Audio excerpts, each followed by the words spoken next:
Edith Abina opened her eyes. Water, light, blazing flames. I like men with broad chests. Wow, that body is incredible. Edith rubbed her sleepy eyes. Who was he again? Half asleep. She thought he wasn't wearing any clothes. Even fully dressed, that physique was outrageous. All the romance targets in this game were well built, but judging from that striking line of his jaw, Curtis Caballero, the Grand Duke of the North. Curtis spoke. Did you call me here just so you could doze off in front of me? What a strange hobby. Why did he sound like that? Edith Abina said, when you talk like that, you sound like the old Curtis. Curtis froze. What? Edith smiled. You know, the version of you from the beginning of the game. Of course, a game character wouldn't understand what an early route was. She reached out and grabbed Curtis by the tie. All right, come a little closer. I'd already completed Curtis's route and reached the ending. That meant I no longer needed to raise his affection. Curtis said, what exactly are you doing? Edith grinned. What do you think? I'm enjoying the happiness I've earned. The middle part of Curtis Caballero's route was something every player savored. His ending was my favorite too.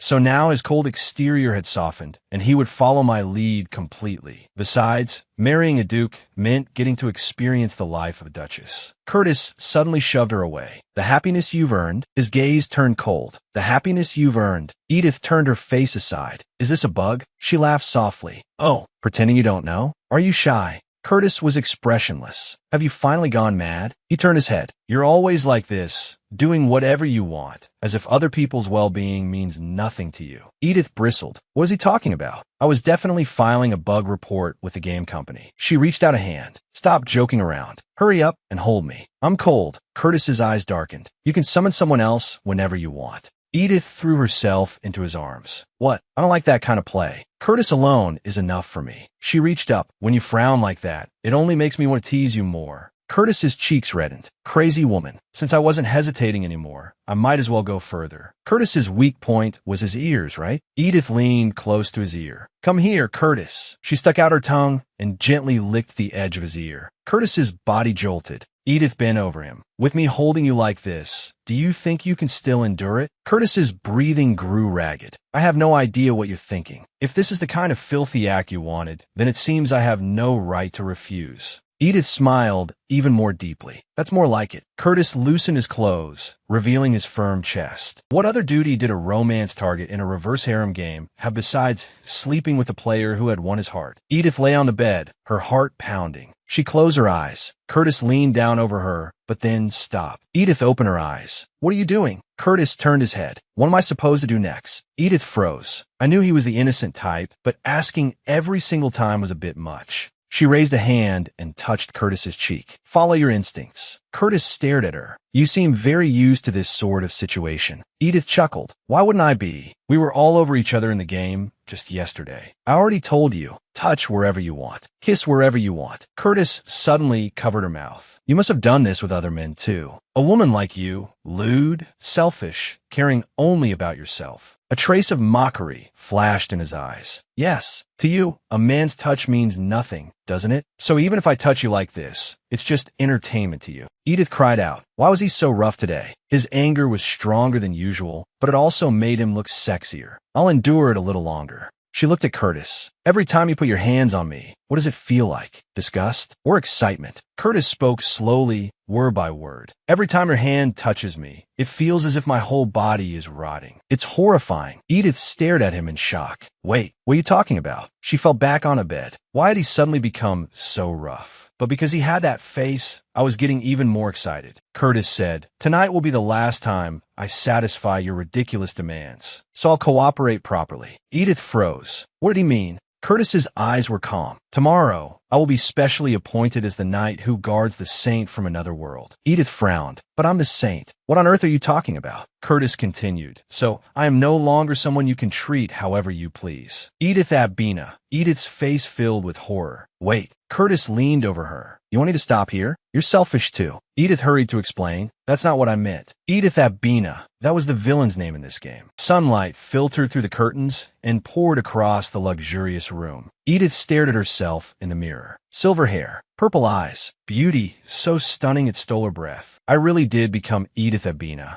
She touched her own cheek. Annoyingly pretty. Why did I have to become the villain who's only good-looking? Wait, how do I know the name Edith Abina? She wasn't even a romance target. Probably because I killed her dozens of times while playing. This was a virtual reality game developed by the industry giant Unita, letting players experience professions that didn't exist in the real world. The role I had chosen was the Saint. Real job experience. Saint R players connected their brains directly through a neural stimulation device and enjoyed an ultra-realistic simulation. This should have been prepared for the protagonist, not the villain. Is this a bug? Or some secret event prepared by the developers for veteran players? Whatever. If I don't like it, I can just log out. Maybe there are rare items hidden here. I remember Curtis is supposed to be appointed as the Saint's Knight today, so that means it's still early in the game. Edith walked to the bed. Curtis, are you pretending to be asleep? She bent down and gently blew into Curtis's ear. Curtis jolted awake. What are you doing? He sat up looking displeased. Was it this early in the morning?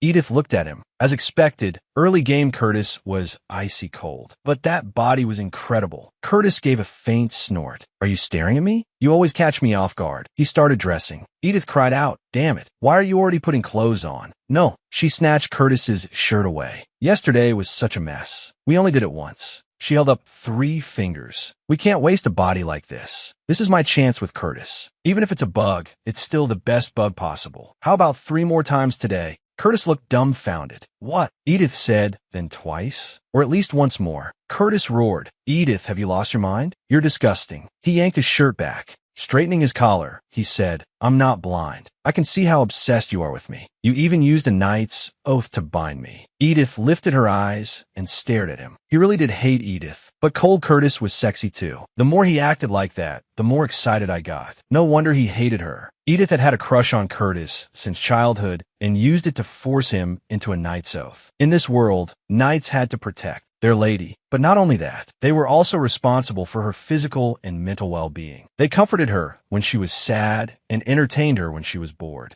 If she felt depressed, they had to ease that too. So before the Saint appeared and saved him, Curtis was basically Edith's plaything. Edith gently touched Curtis's cheek. His eyes were full of humiliation. Curtis turned and left. Even if you've really gone insane, it's none of my business. Because today, just as I said, I will swear loyalty to the Saint from another world. The heroine arrives and frees Curtis from Edith's clutches. Edith's cheeks flushed. That Saint is me, obviously. I've played this game 10 times. I've saved Curtis 10 times too. Wait, 3 of those were bad endings. I let him be tormented by Edith. Curtis disappeared through the doorway, and Edith collapsed onto the floor. Damn it, but no matter what, I just got the Duchess ending with him. We only just got married. She held her forehead. But why can't I log out? If the game resets to the protagonist and makes me play again, she reached out and a purple interface appeared. Edith tried to exit. A shrill alarm sounded. Error. Logout cannot be completed. Edith's pupils contracted in fear. What was going on? If I can't log out, I'll sue this company into bankruptcy. What am I supposed to do? She collapsed helplessly. If I stay too long, my real body is definitely going to break down. No matter how advanced the technology is, a person has limits without food or water. 1 day in the real world equals 10 days in the game. If I don't drink water, I can last 3 days at most, so I have to get out within a month. I hope someone notices I'm trapped in here, but there's no family in real life who'd care. My father might even be pleased. I just changed my mother's insurance beneficiary to him. Now I can get mine too. No, I don't want to die inside a game. Edith rang the bell by the bed. A maid could just bring her water. The door opened and a maid walked in. Miss Edith, what did you call for? Edith looked at her. Did you come to tell me I'm awake? The maid sneered. Still putting on airs? You never change. Edith was stunned. What? Had she lost her mind? Why was she speaking to me like that? The maid suddenly grabbed Edith by the shoulder. If you're awake, don't just stand there. Go wash up. Edith said, that's incredibly rude. The maid began making the bed roughly. All you maids are being dismissed. What do you expect me to do? From today on, you're no longer the Grand Duke Caballero's woman. The only reason you were allowed to stay here was because of that status. You're not even the Marquis's biological daughter. Edith looked blank. Not the Marquis's daughter? That's the first time I've heard that setting.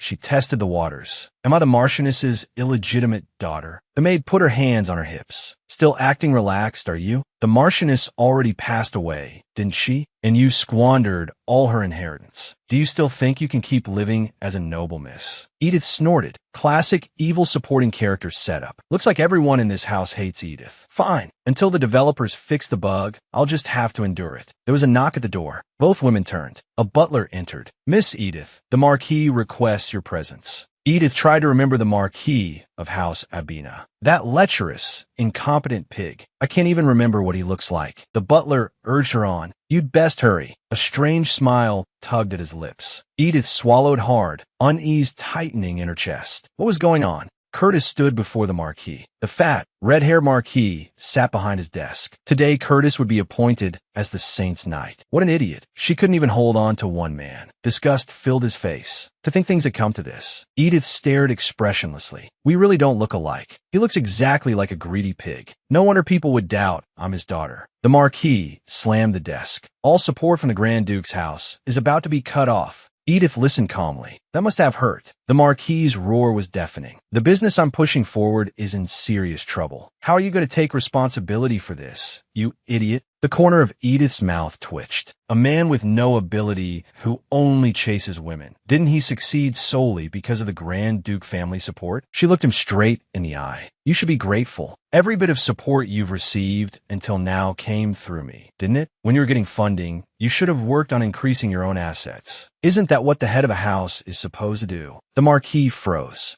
"What?" He sprang to his feet. "You insolent brat. How dare you question what the head of the family should do? You've finally gone mad." In Edith's purple eyes, a strange light flickered. "What's this?" A system interface appeared out of nowhere. "Warning. If she enters the punishment room, Edith Abina's mind will be damaged." The Marquis grabbed Edith by the hair. She shut her eyes in pain. The Marquis's face loomed close. "That's right. Ever since you became the Grand Duke's woman, you haven't entered the punishment room once. No wonder you've forgotten your place." Edith choked out a breath. "What happens if my mind is damaged? I want to look more closely, but with my hair being yanked, I can't see the status window." The Marquis's face twisted. "A brat who doesn't know her place should be punished. I only held back because you were the Grand Duke's woman. Now, of course, I'll make you pay double." Edith struggled desperately. "Let go of my hand. Even if I'm not your biological daughter, you still can't look at me with those filthy eyes." The Marquis's grip tightened. "Wretch, didn't I tell you to behave?" Edith said, "I still have to meet the Grand Duke later. I can't go looking like this." The Marquis slowly loosened his hand. "Since you have an appointment, I won't take you to the punishment room." Edith turned to leave. "If I stay with the Marquis any longer, my mind will break before I even get to the punishment room. I need to prepare." The Marquis washed her back. "After you're done with the Grand Duke, come to my office. After midnight tonight, you will no longer be the Grand Duke's woman, nor will you be a daughter of the Marquis's house." Edith turned back. "No matter what, I have to log out today." She stood in front of the door. "What the hell is the punishment room? Why did a warning window pop up? I don't remember anything like this in the game." This was supposed to be a relaxed Otome game system. Window after window appeared. Edith Abina's sanity, the ability to maintain her reason. Once it drops to zero, her mind will collapse.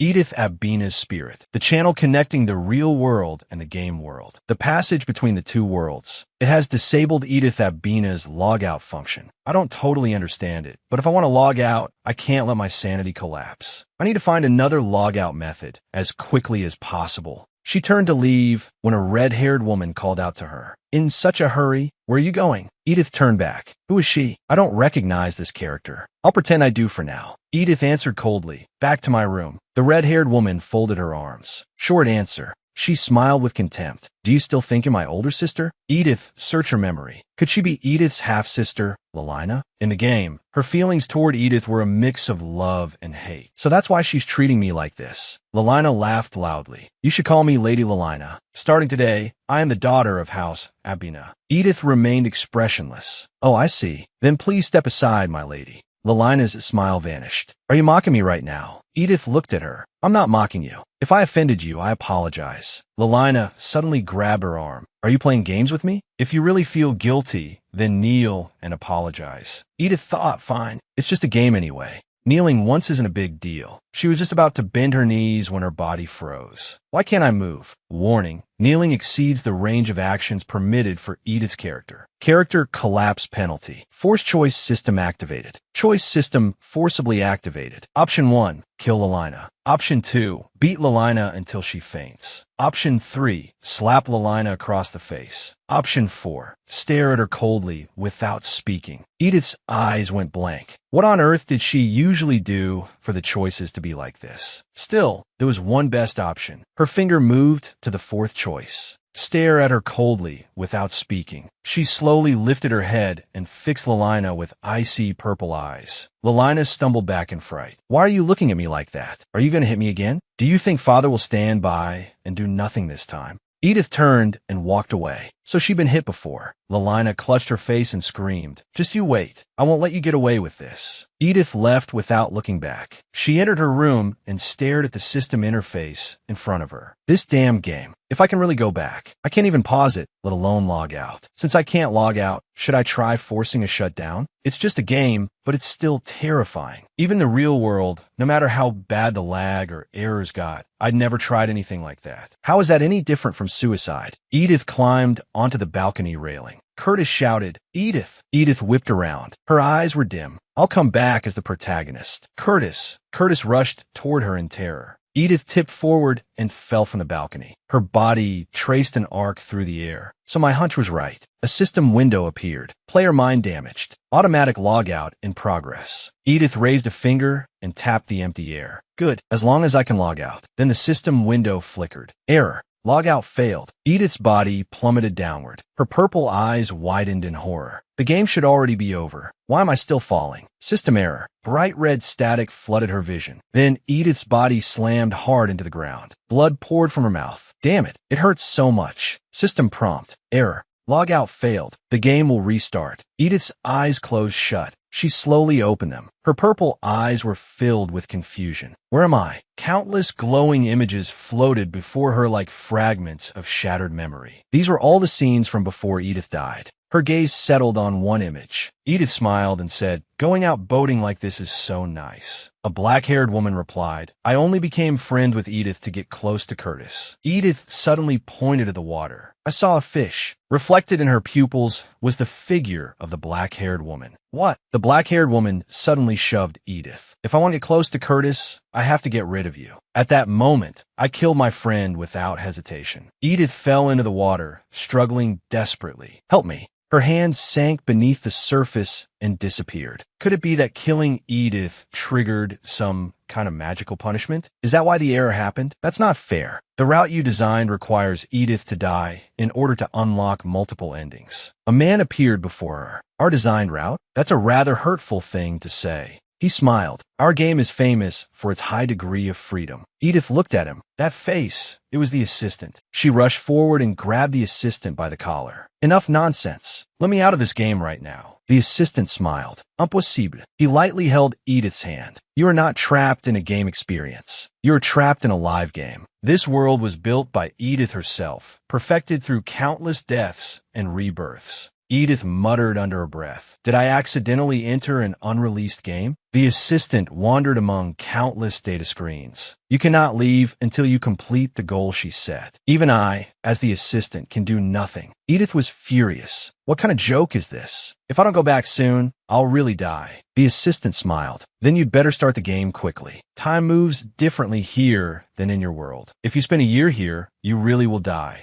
Edith protested, but if I don't log out for that long, the developers will definitely notice something's wrong. The assistant replied calmly, I already told you. This world belongs to Edith Abina. You have already logged out of the original game. But if someone wakes you before then, you might still be able to leave. Edith's pupils shrank, but no one will wake me. I'll really die here. Trembling, she asked, what goal did Edith set? The assistant turned to face her. Wow, you finally decided to play seriously. Then let the game begin. Extreme Occupations. Romance Fantasy World Saint Edition. Edith repeated blankly. Extreme Occupations? System windows popped up one after another. A special offer for players tired of easy lives in fantasy worlds. Become the saint in a romance fantasy world and experience unprecedented personalized service. The game is about to begin. Please prepare yourself. The assistant spoke slowly. You always had another choice. You just never noticed it. Edith's consciousness began to blur. What does that mean? Her body writhed in pain. It hurts. It feels like my whole body is shattered. Force logout failed. I took the full impact. She looked toward the bedside. Curtis and a brown-haired woman were standing there. With her head lowered, the woman said, I'm sorry, Sir Curtis. Someone loves you so deeply. How can I possibly make you my knight? Curtis comforted Edith gently. Don't cry, Johnny. Johnny said tearfully, if I force you to become my knight, she might try to kill herself again. Edith observed them. Judging by what they were wearing, this should be the third day of the game. Then is she a player too? If she's a real player, I need to make her understand my situation and ask for help. A system page appeared. Quest triggered. Expose the identity of Johnny, who is trying to take Curtis away. Quest reward. 1 random treasure box and removal of behavior restrictions. Penalty for failure. Assistant affection -10. Do you accept the quest? Edith thought, if I refuse, will the assistant's affection go down? Wait, didn't I already clear the assistant's route? In the first playthrough, you can romance the assistant too, but he's a hidden character. He can only be unlocked through the world destruction route. Quest reward. 1 extreme occupations guidebook. Special item. 1 random treasure box. There's even extra compensation. That guidebook is tempting. Johnny held Edith's hand tightly. Mississippi,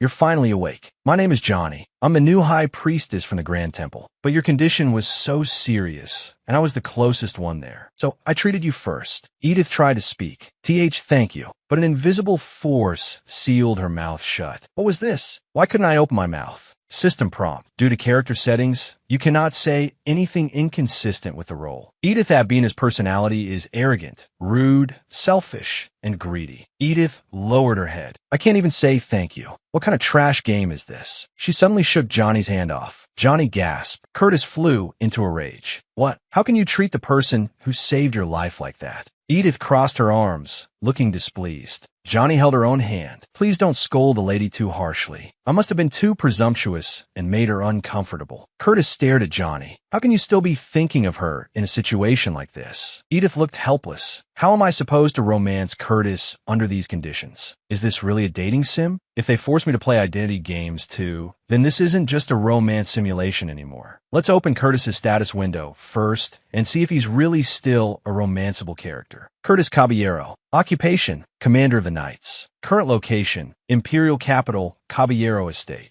Edith's purple eyes shrank. She stared at the image that had appeared before her in shock. What is that? An affection gauge? 1 chili pepper out of 5 was partially filled. Was it because Johnny was in the room? Just being in the same space as her was enough to excite him? No wonder he was a romance target. Curtis spoke coldly. Now that I've confirmed you're awake, I'll take my leave. Making sure you've regained consciousness was my last duty, Edith Abina. He turned away. I hope we never meet again. Johnny hurried after him in alarm. Wait, Sir Curtis, take me with you. The door slammed shut. Edith slumped on the bed. I really have made Curtis hate me. The road ahead is long. This is going to be difficult. Johnny walked beside Curtis and asked with concern, Sir Curtis, are you all right? You don't look well. Curtis paused. I'm Fina. Johnny clasped her hands together. That's a relief. May the gods protect you, Sir Curtis. Curtis looked at her. She had suddenly been transported to this world. Yet the first thing she did was worry about others and devote herself wholeheartedly to her duty. She really was like a saint. If someone told me she came from the sacred scriptures themselves, I would believe it. She's exactly the kind of woman I've always dreamed of. Looking up at him, she said, I want to take a walk in the garden. Would you accompany me, Sir Curtis? Curtis lowered his eyes. I will be delighted. Curtis's fingers trembled slightly. What was that feeling? It must have been my imagination. The reason I keep thinking about Edith is only because I feel guilty about her suicide attempt. Edith wiped the windows when a maid spoke cautiously. Miss, you've been acting very strangely since last week. Edith screamed. Do you take me for an idiot asking me that? The 2 maids jumped. Miss, we'll work hard. Edith laughed scornfully. Go on, cry. For plain-faced girls like you, your tearful faces are the only things worth looking at.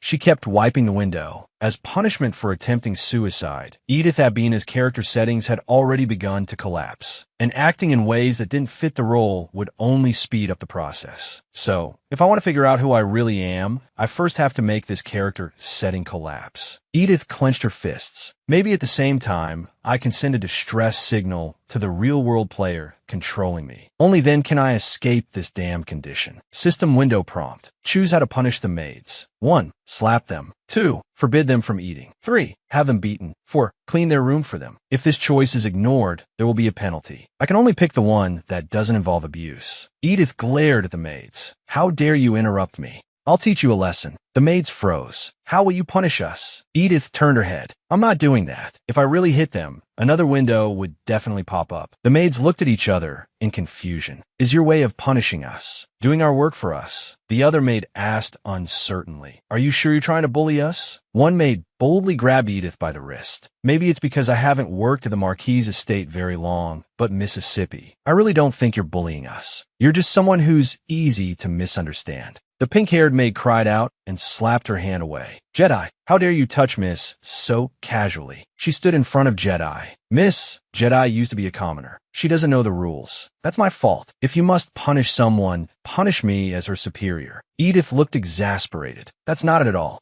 Then another choice window appeared. How will you punish the maid? 1. Slap her. 2. Forbid her from eating. 3. Have her beaten. 4. Clean the room for her. My choices are either disfigurement or execution. Slapping her is the lightest of the options. Edith suddenly swung her hand. Who do you think you are, ordering me around? Her palm struck the pink-haired maid across the face. The maid fell to the floor with a cry. Edith froze. Damn it, did I hit her too hard? The pink-haired maid held her cheek. Her body trembled slightly. Mississippi, I was only worried. You haven't really bullied us lately, so I spoke out of turn. But the expression on your face was truly frightening. System prompt. Affection greatly increased. The maid's affection toward you has reached maximum. Edith was stunned by what she saw. What? The maids cheered in delight. Wonderful. I'm so happy to be able to serve Miss Edith. Edith was speechless. Of course, a twisted master would only attract twisted servants. System prompt. Congratulations. You have obtained the qualification to enter the secret fan club. Only members with this title may enter. Edith shouted, I don't care about a club like that. 1 week later, Edith rested her chin in her hand and thought. I worked myself half to death for a week, and I still haven't made much progress. Character collapse rate, 30. I helped the maids with their work, made donations, cleaned over and over, but the collapse rate just won't go up anymore. A knock sounded. Edith lifted her head. Curtis walked in. Edith looked at him expressionlessly. What are you suddenly doing here? Curtis said coldly. That look on your face makes it seem like you'd rather I hadn't come. Edith stood up. If you know that, then leave. I'm busy raising my collapse rate. Curtis gave a quiet laugh. I don't know why your obsession with me suddenly vanished, but personally, I welcome it. It means you won't try to kill yourself again. Edith folded her arms. I never said that. I didn't jump out the window because of you. Curtis stepped closer. Then why did you suddenly seek death? On the eve of my swearing loyalty as the Saint's Knight, Edith clenched her fists tight. I was trying to log out, you idiot. She looked at the choices in front of her. Another set of leading options. They all push me to cling to him. This time, I'm ignoring them on purpose. I'm just leaving. A flash of surprise crossed Curtis's eyes. This is the first time you've ignored me. System prompt. Character collapse, rate 31. Edith blinked in surprise. It went up. Was it because I ignored Curtis? She turned and walked away. Character collapse, rate 33. Edith opened her mouth in delight. Just walking away raised it by 2. So Curtis really is a key character. She quickened her pace. This is faster. As she walked, she thought, in that case, what is the one thing Edith would absolutely never do to Curtis? She stopped a maid. Do you know where St. Johnny is? The maid answered respectfully. The saint is taking a walk in the garden. Edith hurried toward Johnny. I have something to tell you about Grand Duke Curtis. Johnny stepped forward. So suddenly? Is it because of me? She approached Edith. Once my healing divine power returns, I'll go back to the Grand Temple. You don't need to worry. I won't come between the two of you. Edith froze. She said she exhausted her divine power healing me. Then why is she still pouring divine power into me now? She felt a warm current flow into her body. She grabbed Johnny's hand. Saint, that's not the point. She clasped Johnny's hand tightly and pleaded earnestly. Please accept Grand Duke Curtis as your knight. Johnny froze. Edith kept speaking. I will bless your future with Grand Duke Curtis. A violent shock ran through her body, and she let out a muffled groan of pain. Cold sweat beaded on her forehead. Johnny hurried to support her. Miss, what's wrong? Are you all right? Edith trembled, enduring the pain. I will give you my blessing. Johnny looked completely confused. Miss Abina, why are you doing this? Lalina walked over with her arms crossed. Don't believe a single word that woman says. She's like the serpent in scripture. Johnny tried to defend her. You shouldn't say that. Miss Edith is your sister. Lalina gave a cold laugh. That woman told you I'm her sister? She suddenly raised her hand and slapped Edith hard across the face. You despicable liar. How dare you pretend to be my sister? Edith took the blow without resisting. Her cheek instantly reddened and swelled. She didn't dodge, and that shocked Lelina. Why didn't she avoid it? She normally always dodges. Edith held her cheek, because I suddenly realized what Edith Abina would never do. To complete the character collapse task in one go, I pretended I was still the Marquis's eldest daughter. I'm sorry, Lilina.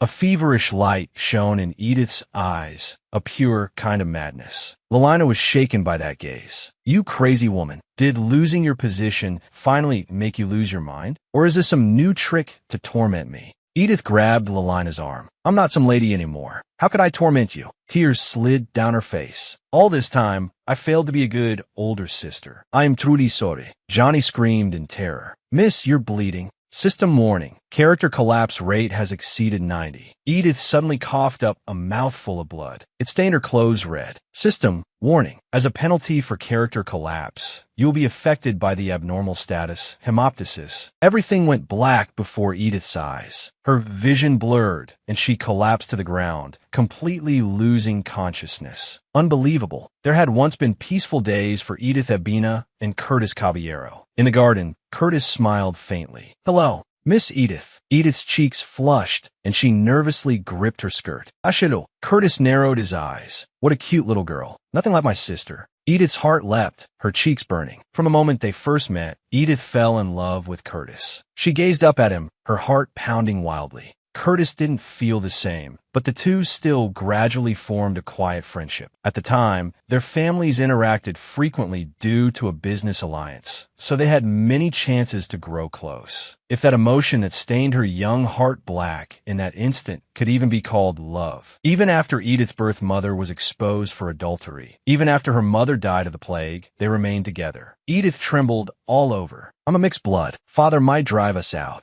Curtis gripped her shoulders tightly. It's all right. The Marquis would never abandon you. Edith lowered her eyes. That's because you don't know what adults are capable of. The scars on her neck were clearly visible. Young Curtis innocently believed that the Marquis, as Edith's stepfather, would naturally take responsibility. But soon Curtis, too, would gain family unrelated by blood. After being widowed, the Duke of Caballero remarried and took a new duchess. The young and beautiful duchess could not bear her husband, who was 20 years older than she was. She lured the Duke's son into her bedchamber and made him her toy. A whip sliced through the air and struck young Curtis hard. He let out a pained grunt, his body curling from the agony. Curtis panted harshly, cheeks flushed, eyes filled with humiliation. Edith hurried forward and grabbed Curtis's arm. Curtis, when did you get here? Curtis violently shook her hand off, his body trembling in pain. Edith looked at him anxiously. Curtis, what's wrong? Are you sick? She suddenly seized his arm and yanked up his sleeve. His arm was covered in overlapping scars. The sight was horrifying. Curtis quickly pulled his arm back. Edith demanded, who would dare do this to a duke's son? Curtis confessed everything to her. Those cruel nights he didn't even dare tell his father about. To this friend burning with rage, this Edith who still seemed innocent, he told all his secrets. What Curtis did not know was what kind of feeling swelled in Edith's heart the moment she grasped his weakness. Curtis's voice was cold and resolute. Don't tell anyone. He covered his face with his hand in obvious agony. Edith took hold of his wrist. I'll help you become my knight. If you're my knight, the Duchess won't be able to touch you so easily. She smiled, the corners of her lips curling in calculation. She knew this gentle boy would become her knight, her perfect shield. That was how their twisted bond began. Edith abruptly opened her eyes. Was that Edith's past? After coughing blood and passing out, I dreamed of Edith. Even though it was only fragmented memory, I could still feel Edith's cruelty toward Curtis. Curtis trusted his friend, only to be betrayed the moment he revealed his weakness. No wonder he hated Edith so much. His stepmother's abuse and Edith's betrayal gave Curtis a severe obsession with cleanliness and made him hate everyone. Curtis sat in the bath, wiping the blood from his arms with a cloth, his expression pained and numb. As the heir to the Grand Duke, Curtis's mental illness was seen as a stain on the family. In order to protect the family's honor, he eventually submitted to all of Edith's unreasonable demands, that woman who knew his weakness, until the heroine appeared and healed Curtis's illness. Johnny gently took Edith's hand. Miss, are you awake? You've overexerted yourself. Edith looked at her. I'm Fina. Please don't push yourself too hard. Johnny softly tried to comfort her. I'm really all right, Mississippi. Edith fell into thought. His initial sexual cultivation level should have been very low. Why waste divine power on me? Curtis was already standing in the doorway. Edith, are you really not going to stop until the saintess collapses from exhaustion? Johnny turned back. Lord Curtis, I'm fine. Please don't worry too much. Curtis placed a hand on her shoulder. Please stop. At this rate, you'll faint. Johnny rose to his feet. Suddenly, a wave of dizziness hit him. His body swayed, and he fell backward. Curtis immediately caught him. Are you all right? Johnny's face was pale, and his breathing was ragged. The treatment just now may have been a little too much. He hurriedly explained, I'm not blaming Miss Edith. Please don't misunderstand. Supporting him, Curtis said, please go rest first. The door shut. I see. He's a witness who can be bought. No wonder even after I refused, he kept treating me. Curtis coldly declared, I will not be toyed with by your schemes ever again. Today, I was temporarily appointed as the Saintess's knight. You are no longer Lady Caballero. Edith smiled and nodded. I see. Someone vomited blood and fainted. Yet you ran off to become another woman's knight. How touching. Curtis stared at her. You're being awfully quiet. What are you plotting? Covering her face, Edith said, Nothing. Curtis lowered his eyes. An unnatural flush spread across his cheeks. Yes, Curtis had every reason to treat Edith this way. After seeing that past, how could he possibly still have any hope for her? Up to now, she had done far too many terrible things. Warning, character collapse rate has exceeded 95. Edith suddenly coughed up a mouthful of blood. Her body convulsed violently. Warning, penalty for character collapse is now being carried out. Curtis cried out in terror. Edith!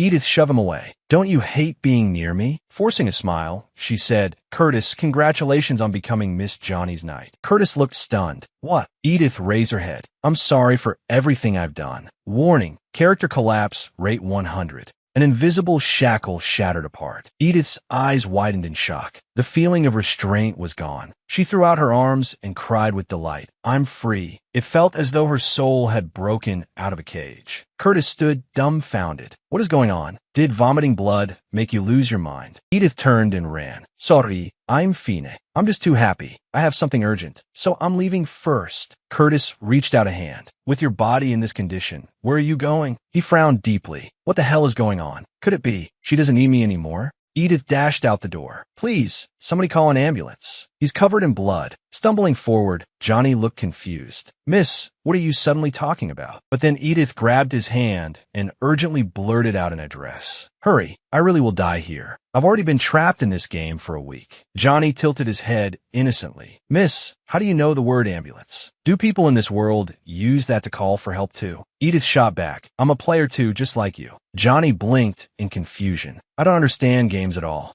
A total computer idiot. Edith froze. Johnny wasn't a player, but the protagonist was supposed to be directly controlled by a player. Could he be an AI? Edith's pupils shrank. She suddenly grabbed Johnny by the shoulders. School. Johnny looked puzzled. What? Edith stared at him intently. Which high school did you go to? If Johnny was the protagonist of real experience, then he had to be, Johnny answered, Uni High School. Wait, this world has high schools too. Edith's eyes flew wide open. As expected, Uni High School, the virtual school created by Unitas. Every protagonist in the Real Experience series graduated from there. But I've never heard that Johnny was an AI character. If even the protagonist were AI, they would have advertised it everywhere. Edith shuddered all over. If this wasn't a game world, it was reality. Johnny looked at her worriedly. Miss, are you all right? A purple window appeared out of thin air. The deadline for the first mission is approaching. Have you discovered Johnny's true identity? Trembling, Edith reached out and typed into the interface. Fine, I have nothing left to lose. System message. You have entered Kim Johnny as Johnny's identity. Correct. Congratulations on completing the mission. A light swallowed Edith whole. She had finally finished the first mission.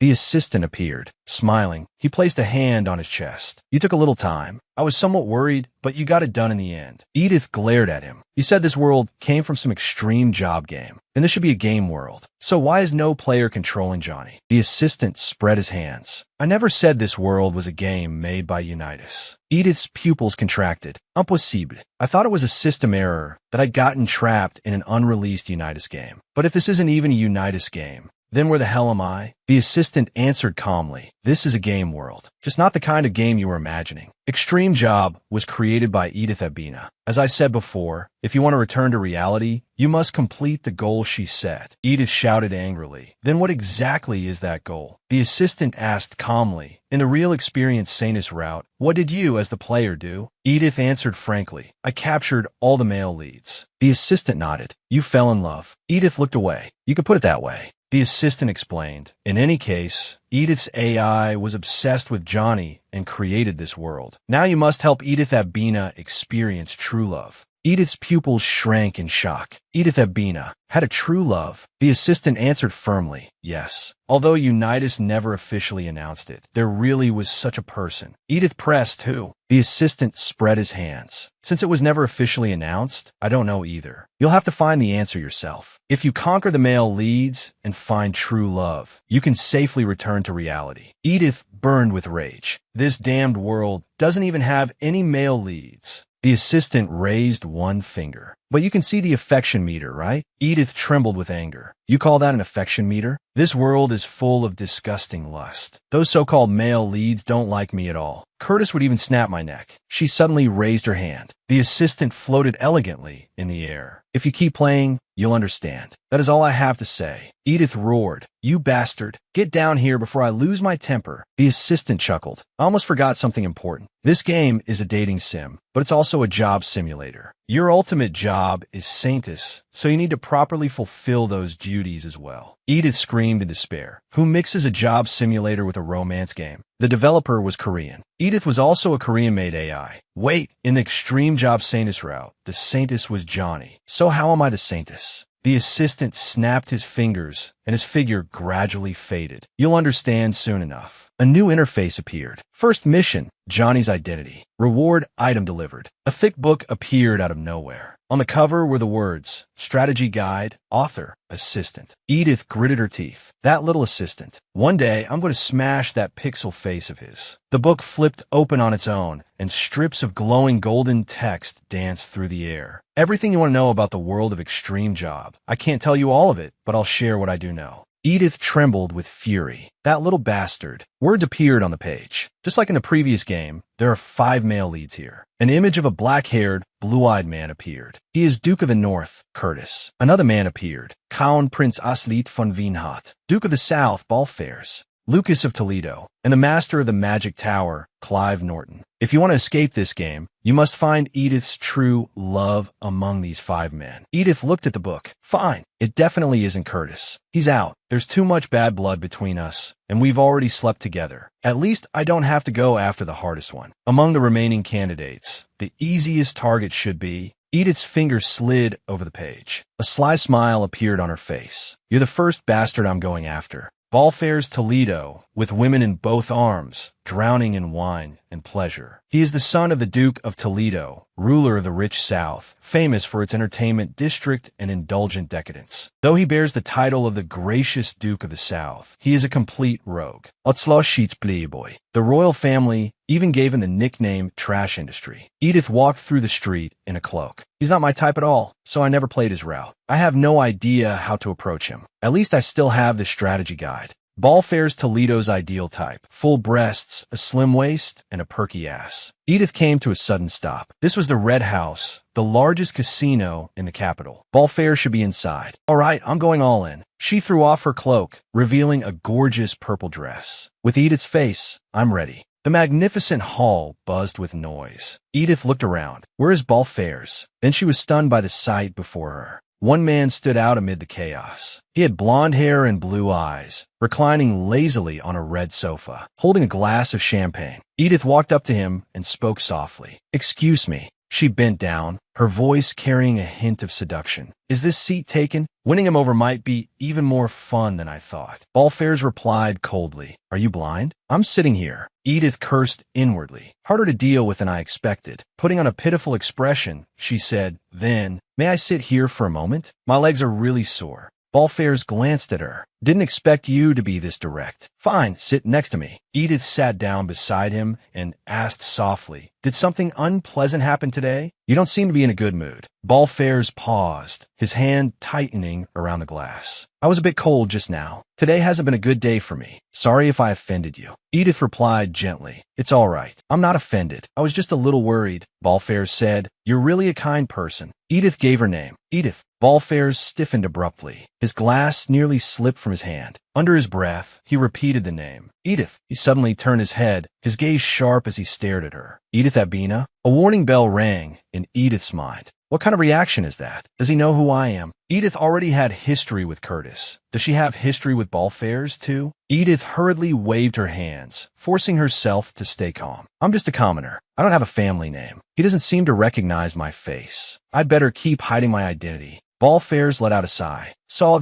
You have the same name as a woman I hate. Edith's heart skipped. He seemed careless, but when he got serious, he was terrifying. Turning to the waiter, Ballfairs said, bring me a bottle of Brignac brandy. I was too rude to this lady just now. The waiter bowed in apology. We only have one bottle of Brignac left, and it's already been reserved by another guest. Ballfairs casually tossed out a pouch of gold coins, which scattered across the table. He spoke coldly, then turned the capital upside down, or take it from that bastard by force. Just bring it to me now. The waiter trembled. Why, yes, right away. Ballfairs turned back, his eyes falling on Edith. He leaned in close. So, miss, what did you come here for? You can't have just walked up to a man drinking alone for no reason. Around here, the unspoken rule is not to bother people like me. Edith hurriedly bowed her head. I'm truly very sorry. I had no idea. The waiter brought over the bottle of Brignac and respectfully set on the table. Your drink, sir. Ballfairs waved him away. Good work. You may go. He poured Edith a drink. I'm in a bad mood today, so I won't blame you. But whether I forgive you depends on what you want. Edith picked up the glass. Can I take a sip before I answer? Ballfairs curved his lips. Go ahead. Edith took a light sip, and her eyes instantly lit up. Wow, this is delicious. If it came with chilled dragonfly fruit, it'd be perfect.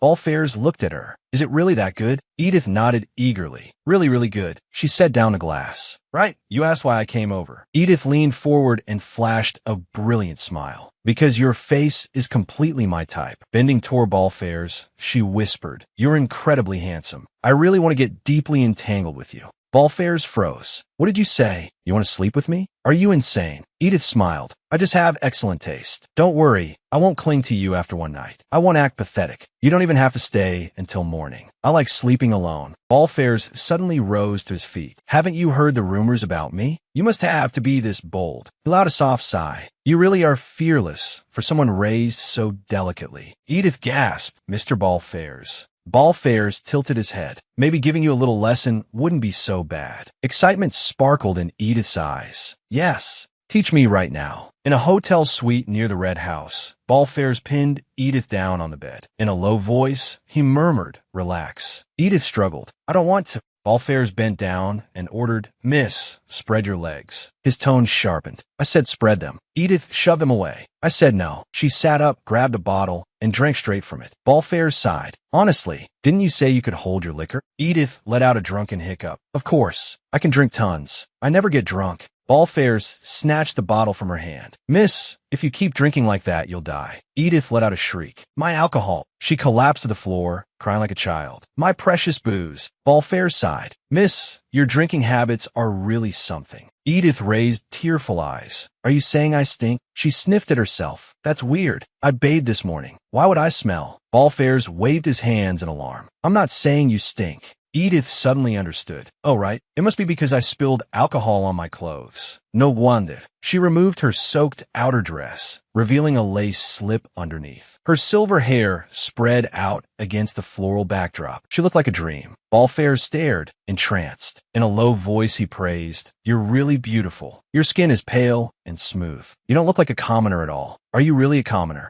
Edith met his gaze. Yes, I am. Ballfairs moved closer. Perhaps the daughter of a wealthy merchant. Commoners really have gotten richer lately. He gently caressed Edith's cheek. You said your name is Edith. Where do you live? Edith lifted her head. Why do you need to know? This is just a one-night stand. I won't ask you either, so please don't ask me. Ballfairs chuckled softly. Mississippi, Aren't you curious about me? Edith lifted her face. Can I kiss you? Ballfairs froze. Edith kissed him first, but Ballfairs didn't respond at all. Edith paused. Why isn't he opening his mouth? Does he not like it? The strategy guide clearly said he likes breasts, but he hasn't even touched them. Then I'll make the first move. Edith's hand boldly slipped toward his pants. Ballfairs let out a muffled groan. His breathing turned ragged. Edith marveled, wow, he's so sexy. No wonder people fall for him, even with his terrible reputation. She kissed him again. This time Ballfairs responded, their tongues tangling together. Ballfairs gripped her shoulders tightly. Bending down, he whispered, now, this is where the real fun begins. Then Ballfairs abruptly stood up. Enough. I think your punishment has been sufficient. Edith's pupils trembled. What? She grabbed Ballfairs by the collar. What do you mean by that? Don't you want to sleep with me? I said you didn't have to stay until dawn. I wouldn't even ask your real name. The guidebook clearly said Ballfairs Toledo was the type to hide his identity and status, so I thought not asking questions would be the best way to tempt him. Ballfairs let out a soft laugh. You said you weren't curious about me. I don't like women who aren't interested in me either. Edith froze. Ballfairs caught her hand. Miss, don't date men who won't still be there in the morning. Edith's cheeks reddened. She hurriedly shouted, it's not that I'm not interested in you. You know that. Crying out, she said, you can't just sleep with me and leave like this. I thought this guy would be the easiest to capture. Why is this damn Ballfairs Toledo so hard to deal with? Ballfairs walked toward the door. He covered his mouth with one hand. His heart was racing. His body had responded. Ballfairs Toledo affection level, 3 stars. Edith lay on the bed, tossing and turning. If I'd known this would happen, I should have read the strategy guide more carefully. This isn't my fault. Who knew I'd get stuck in this damn game? Her face was streaked with tears. At least I should wash my face. She rang the bell by the bed. Jingle, jingle. Silence outside the door. Why is everyone so slow? Edith opened the door. Is no one here? She leaned her head out. Have you seen Dorothy or Jedi? A blue-haired maid turned around. No, Edith looked disappointed. Really? Where do they go? Then could you help me prepare some water for washing up? The maid's gaze turned sharp. Why me? Edith froze. The maid said, oh right, Miss Liliana is about to wake up. I need to bring her water to wash her face. Or why don't you do it for me? Edith stared in disbelief. What nonsense are you talking about? The maid threw a rag in her face. The Marquis gathered all the staff yesterday and said you can either work as a maid or leave the estate for good. Edith felt like she'd been struck by lightning. So if I'm no longer Lady Caballero, his threat to throw me out was real. The maid picked up the rag. So go clean the windows. Don't just stand there like an idiot. She leaned close to Edith, a twisted smile on her face. I don't want anything to do with the former Marquis's wife anymore, so don't let me see you again. She shoved the rag into Edith's hand. Go clean the windows, or pack your things and get out. Thanks to you, your 2 maids were punished with a week of laundry duty. They've really had it rough. Edith spoke up. Understand. Are you close with them? The blue-haired maid answered contemptuously. I'm Miss Liliana's personal maid. Why would I bother getting close to your maids? Edith asked, I don't remember your face. Did I bully you before? The blue-haired maid shook her head. No, but you always acted as if you were superior to Miss Liliana, when really you were just a filthy, illegitimate daughter. That's why I hate you. Edith stretched out her hand. I never bullied you. She suddenly grabbed the blue-haired maid by the hair. The maid screamed. Edith demanded coldly, even if I'm a maid just like you now, do you think throwing a rag in someone's face is acceptable? The maid shrieked in terror and fell to the ground. Holding her forehead, Edith muttered, what a joke. I need to speak with the Marquis and find out what exactly is going on. She entered the Marquis's room. Yes, I came here to understand situation. The Marquis folded his hands and smiled contemptuously. So you've finally come to your senses. Have you decided to beg for mercy? Go on, kneel and wag your tail. Edith looked at him. What exactly did I do wrong that I should beg for anything? But when a powerful man orders you to kneel, resistance is hopeless. She slowly bent her knees. The Marquis smiled in satisfaction. Good. As long as you obediently beg for forgiveness, I may take pity on you. I might even make you my private assistant instead of an ordinary maid. Edith raised her head, her eyes icy. I'd rather be a humble maid. A system notification rang out. Excellent intuition. The system has been moved by your sharp judgment. As a reward, a new mission has been generated. Mission: you're no longer Lady Caballero and have nowhere to go. Please carve out a new path for yourself. Edith froze. This is the reward for moving the system? Beggar route? Seriously? If I'd chosen that perverted Marquis's assistant route, who knows what he would have done? Looks like I have no other choice. Edith's finger moved to the option, Liliana Abina's personal maid. The system alert sounded again. You spineless coward. You have chosen the humiliating path of becoming a maid to your half-sister. Maid level 1. This option also comes with a cursed route. Liliana's angry shout came from the doorway. I heard you hit one of my people. You there, get over here. She grabbed Edith by the collar. His face is all bruised. It's so ugly I've lost my appetite. So you're going to serve me. Edith was dragged away. Thank you, really. I thought Liliana would work me to death, but she only had me do easy chores, like dusting her precious dolls. Liliana sat on the sofa, directing Edith. There's still dust there. Edith wiped the doll. I'm sorry. She'd never done any work herself, so she had no idea what hard labor even was. She hadn't actually assigned me anything difficult. Liliana looked at her thoughtfully. Edith was startled. Did she hear me talking? Liliana said, ordering you around like this, doesn't it annoy you? Edith replied, aren't you the one who understands my situation best? Liliana said, circumstances can change a person, sure, but can someone really change this much overnight? Maybe the saintess didn't just heal your body. Maybe she fixed your head too. This is insane. Edith stopped what she was doing. So, was it you who asked the saintess to heal me? Liliana's face instantly turned red. Edith gave her a sincere smile. I understand. Thank you.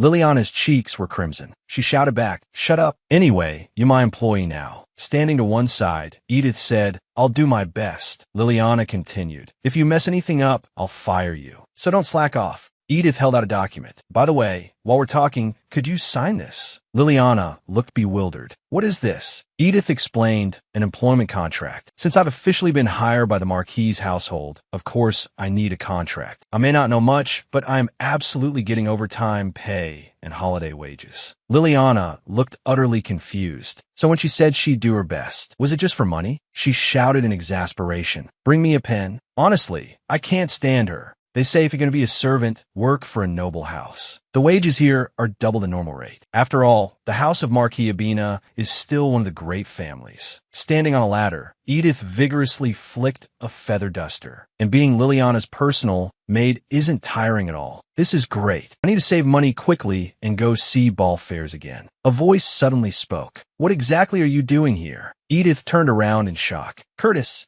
Her foot slipped, and she fell from the ladder with a short cry. Curtis rushed forward in a single stride. He caught her steadily in his arms. The two of them met each other's eyes. Edith's violet eyes reflected his face. Curtis looked down at her, his tone cold. Honestly, are you trying to get hurt again? Edith stammered, thank you. Curtis set her down and looked over her ill-fitting maid uniform. What game are you playing now? Edith explained, this isn't a game. It's my job. I've been hired by the Marquis household. Curtis asked, why would you do this? Didn't your late mother, the former Marchioness, leave you a large inheritance? Edith explained, according to the Marquis, because I spent money recklessly, that money was gone long ago. They even say I'm still in debt. Curtis suddenly understood. So that's why you were so obsessed with the title of Lady Caballero. Edith turned away. But that's none of your business anymore. Please move. I have to clean the railings. I can't waste time here. Curtis isn't my true love anyway. Curtis said, you're not even going to ask why I came to the Marquis estate. Edith stopped. Isn't it because your mistress, the saintess, is staying here to treat me?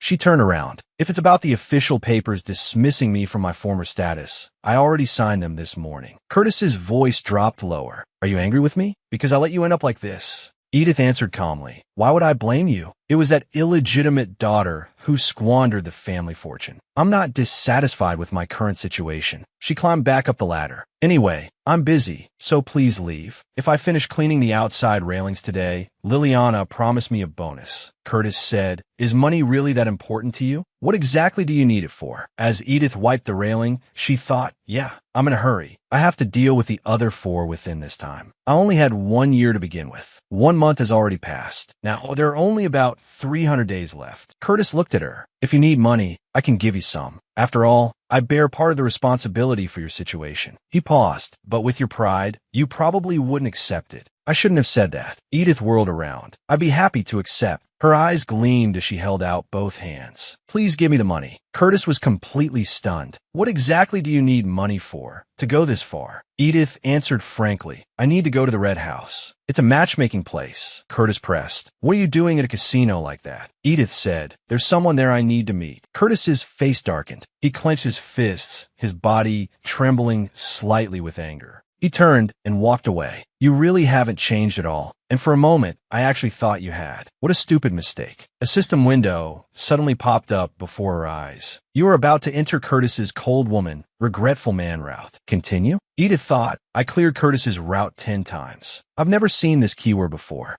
And Edith was the one who exploited his weakness and blackmailed him. What does he have to regret? Is it because Edith fell from being a noble lady to a maid, and he feels guilty? There's a reward for entering the route, but I should skip it. Curtis isn't Edith's true love anyway. No need to waste time. Without hesitation, her finger pressed no. Another system window flashed. You have no interest whatsoever in Curtis's route. What a perfect cold woman. You selected the correct answer, entering Curtis's cold woman, regretful man route. Edith was stunned, speechless. What is this damned system even saying? Route entry reward item, small divine power bag. Item, poker face mask. When equipped, you can maintain an indifferent expression in any situation. A must-have item for conquering regretful male lead Curtis. As a route reward, your charm, stamina, and elegance increase by 20. As a route reward, Curtis's arousal increases by 1 chili pepper. Once increased, arousal cannot be lowered. Edith screamed silently. I don't need that kind of thing at all.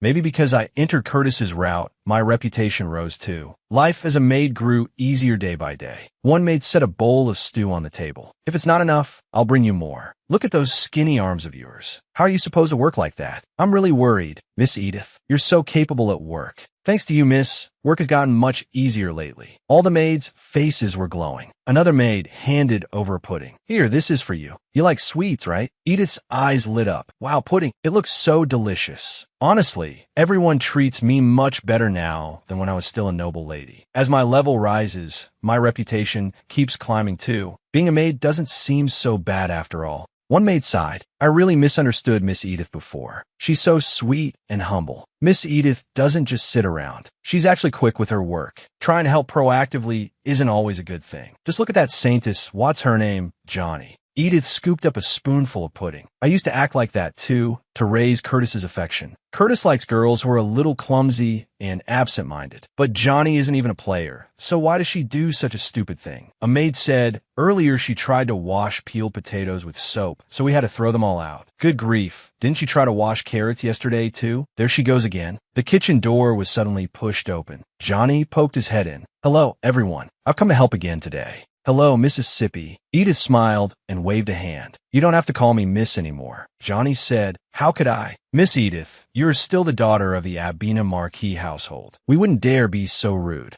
Edith watched coldly. The way you say that makes it sound as if the servants who call me by name are all terribly rude. This girl's words sounded humble, but there were hidden barbs in them. Johnny continued. Can I help you today, Miss Edith? Please don't feel burdened. I just feel bad sitting around as a guest. Edith turned her face aside. Her help only makes things worse. Johnny smiled and picked up Edith's plate. I'll clear this away for you first. It looks like you're done eating. The plate was taken away. The pudding fell into the trash. Edith froze. Why did you throw out my pudding after I'd only taken one bite? Is she picking a fight, or is she really just hopelessly stupid? Experiencing this firsthand is making me question Curtis's taste. Then again, he's not much better himself. Speak of the devil. The door opened. Curtis walked into the kitchen. Johnny, so you're here. He went straight over to Johnny and laid a hand on her shoulder. A sharp pain stabbed through Edith's chest. Why does it hurt this much? Is it because he used to be my favorite character? She clutched her chest. System notification. Curtis's regretful man, cold woman route in progress. Right? I'm on the cold woman route. It seemed rumors had spread through the Marquis' estate that Curtis and Johnny, the otherworldly saintess who came to heal me, had an unusual relationship. Johnny looked at Curtis. Lord Curtis, I decided to come help Miss Edith today. Edith lowered her head. Another stab of pain came from her chest. In this mansion, even to Curtis, who had once been my knight, I had become a pitiful noble girl abandoned by everyone. Johnny continued, since she's a noble lady who was raised in luxury, rough work like this must be difficult for her, so I wanted to help. Curtis looked at Edith and asked coldly, why are you doing something that doesn't suit you? A system window opened, displaying a task related to Curtis's regretful man, cold woman route. Mission, accumulate Curtis's karma. Curtis's karma is the guilt that follows him at your side. Delve deeper into Edith and Curtis's past and uncover the karma he buried. Success reward. 50 divine power. Title, tragic heroine. Failure penalty, death. Accept mission. If I complete this mission, I can switch jobs into saintess and stop being a maid. The mission reward was a shining golden divine power bag, proof of being acknowledged as a saintess. Fill it with divine power. Edith's finger moved toward no. If I fail, I die. Why would I accept a death mission like this? I refuse. System message. The preparation time for accepting the mission is about to end. Edith's finger hovered in the air. This damn system. One day, I'll grind you and that assistant to dust. Mission accepted. The system window flashed a confirmation message. The karma bar above Curtis's head began to rise. Looks like I've already accumulated some karma. According to the mission description, I need to investigate the past and uncover the wrongs Curtis committed against Edith. Time to search this mansion thoroughly. Edith stood up and began moving. Curtis glanced at her, a trace of complicated emotion flickering in his eyes.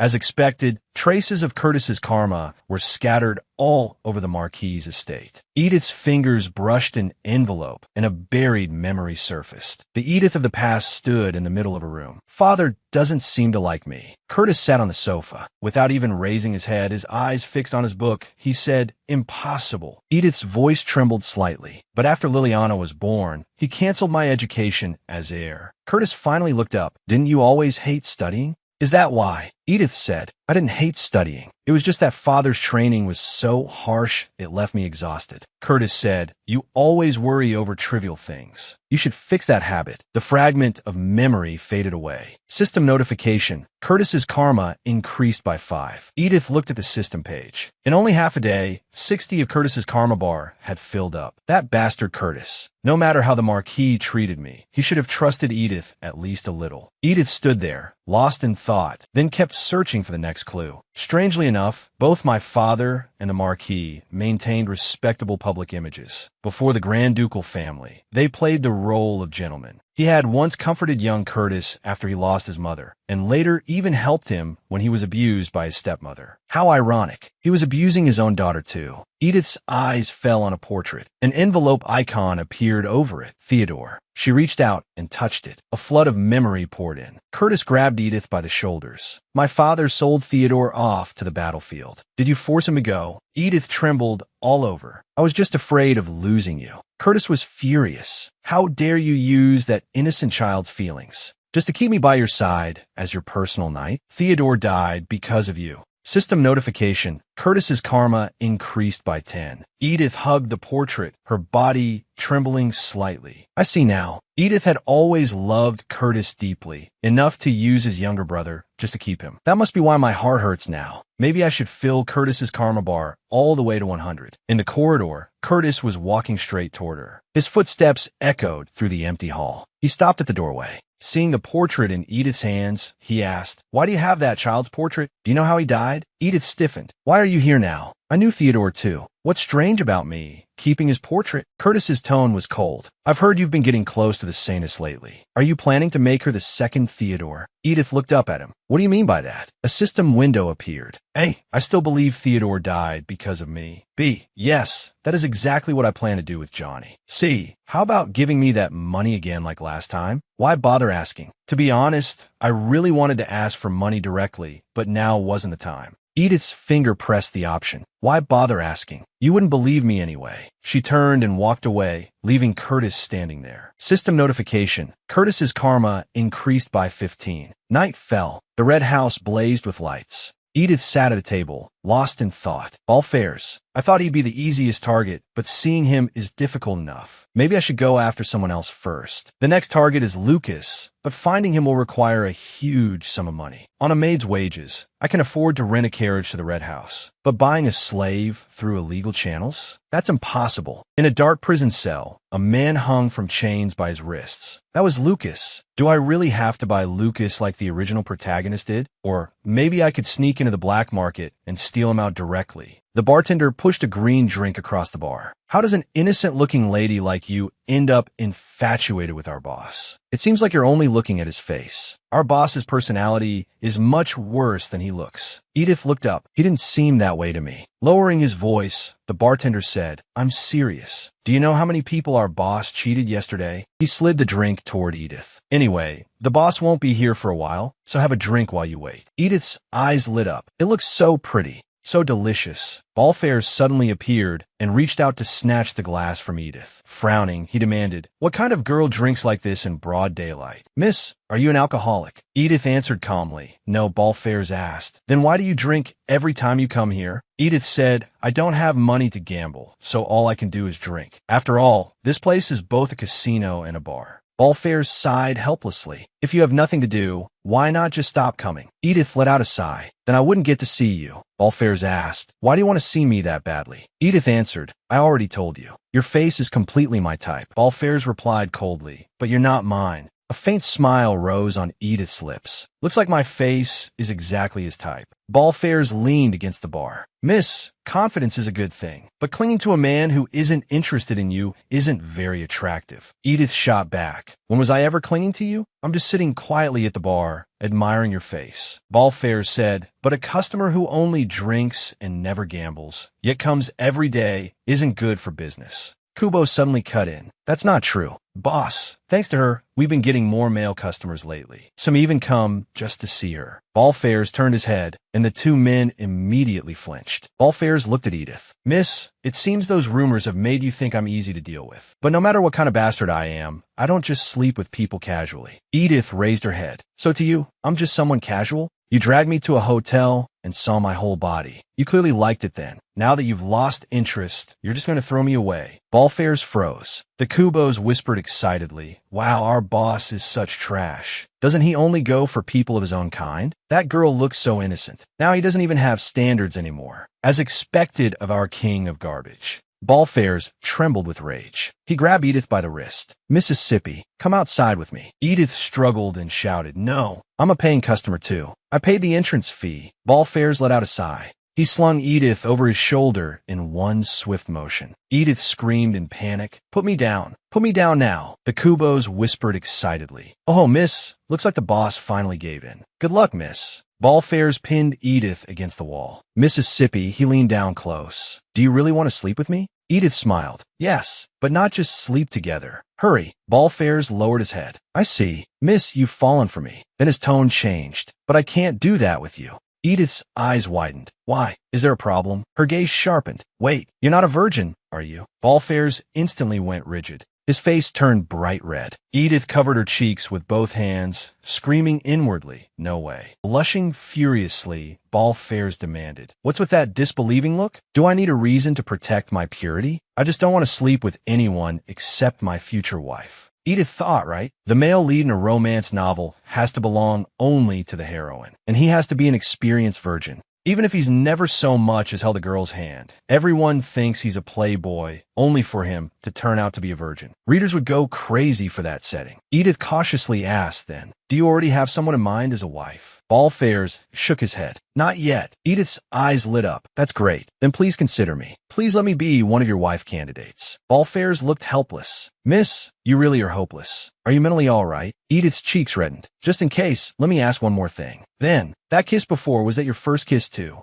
That face, that body, and that attitude, was he really a virgin?" Ballfairs asked, "Why are you so shocked? Don't tell me it wasn't your first kiss." Edith hurriedly explained, "Of course it was my first kiss. You were my first." Ballfairs covered his mouth with one hand. "Is that so?" Edith thought, how could a mafia boss be this pure? But this is even better. Pure-hearted men are easier to manipulate. System message: you have entered the screaming woman / pure-hearted man route. This conflicts with multiple character routes. Please proceed with caution. Edith made up her mind. I have to make this work. System message: first date with Ballfairs Toledo successfully completed. Reward: defense plus 50, charm plus 20, Toledo Duchess's ring. Edith's heart skipped a beat. The reward for a successful date was the Toledo Duchess's ring. Wasn't it the noble family's heirloom? A huge ring with a gleaming green gemstone. Was he preparing for marriage after just one date? Whatever. That's a problem for later. Right now, I need to focus on escaping the game. Edith smiled brightly. Do you have plans this weekend? If you're not busy, would you go on a date with me? Ballfairs blinked. A date. Edith hurried to reassure him. Just one pure, innocent date. I swear I won't do anything. Really, I swear to heaven. Please trust me. This time she held up one finger.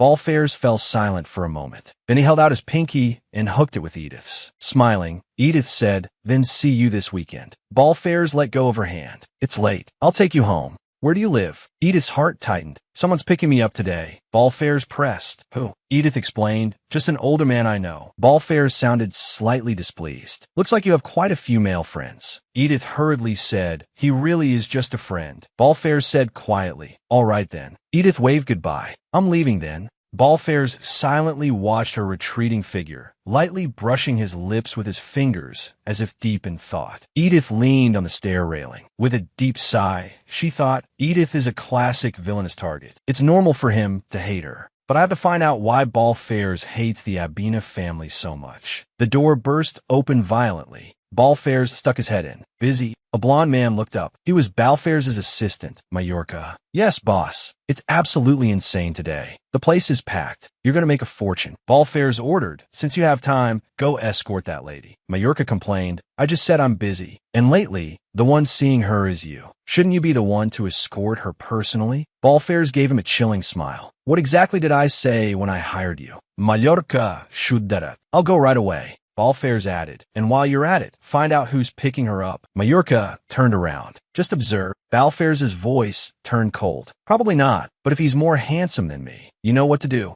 Majorca hurried off. I need to catch up to that lady quickly. Ballfairs let out a faint laugh. Being with her, that is actually very interesting. Edith was cleaning the study. She had gotten home late last night and barely slept. Now she had to get up early and work again. What a nightmare. And Curtis came again this morning. I thought he'd stopped obsessing over me. But apparently not. Edith gripped the broom handle tightly. Just thinking about that arrogant bastard made her blood boil. A voice rang out. My, looks like this work is difficult. The Marquis stood there. You should accept my offer and become my personal assistant. Edith thought, I've seen too many handsome men lately, so suddenly looking at something like this really hurts my eyes. She greeted him coolly. Good day, Marquis. I need to avoid ugly things like this. They'll ruin my eyesight. The Marquis sneered. I pity you. I'll give you one more chance to choose. Edith stepped back. I am sorry. I don't have the confidence or the education to be the Marquis' assistant. He moved closer and lifted Edith's chin. I never intended to make you an assistant. His eyes were greedy. Be my mistress. Edith's pupils contracted sharply. Disgust and shock froze on her face. What? Edith violently slapped his hand away. What nonsense are you talking about? The Marquis looked displeased. I looked into it. This sort of thing isn't uncommon. Adopting a daughter and then marrying her. A few generations ago, it was even a trend among nobles. Edith burned with rage. Has he lost his mind? What is he even saying? Did he get struck by lightning? Besides, I'm not even his adopted daughter. I'm just his illegitimate child with another man's wife. The Marquis spoke again. A biological father doesn't necessarily have to be the husband, right? From the moment you were born, I knew you weren't my daughter, which means there's no problem between us. Edith stared at him in disbelief. How is there no problem? Think about your age. Even if we really were unrelated, how could I possibly become your mistress? This is beyond absurd. Edith turned to leave. The Marquis roared, I'm not finished talking. Where do you think you're going? He grabbed Edith by the wrist. Anger flared in Edith's eyes. She struggled hard. Let go of me. The Marquis sneered. You're kind of cute when you throw a tantrum. I let you off easy before, but it seems you've forgotten your place again. I'll have to take you to the punishment room. Edith said, do as you like, if you can catch me. The Marquis let out a cold laugh. Such fierce resistance after so long. I suppose it's time to use that. Edith's breath caught. That? What is that? Warning. Edith's mental strength is wavering. Warning. Edith's body is being eroded by the player's mental force. Warning. Status abnormal. Shortness of breath. Paralysis. Edith's body stiffened. She couldn't move. Inside the darkness, Edith screamed. No, warning. Edith's mental strength has temporarily collapsed. Unable to act due to abnormal status.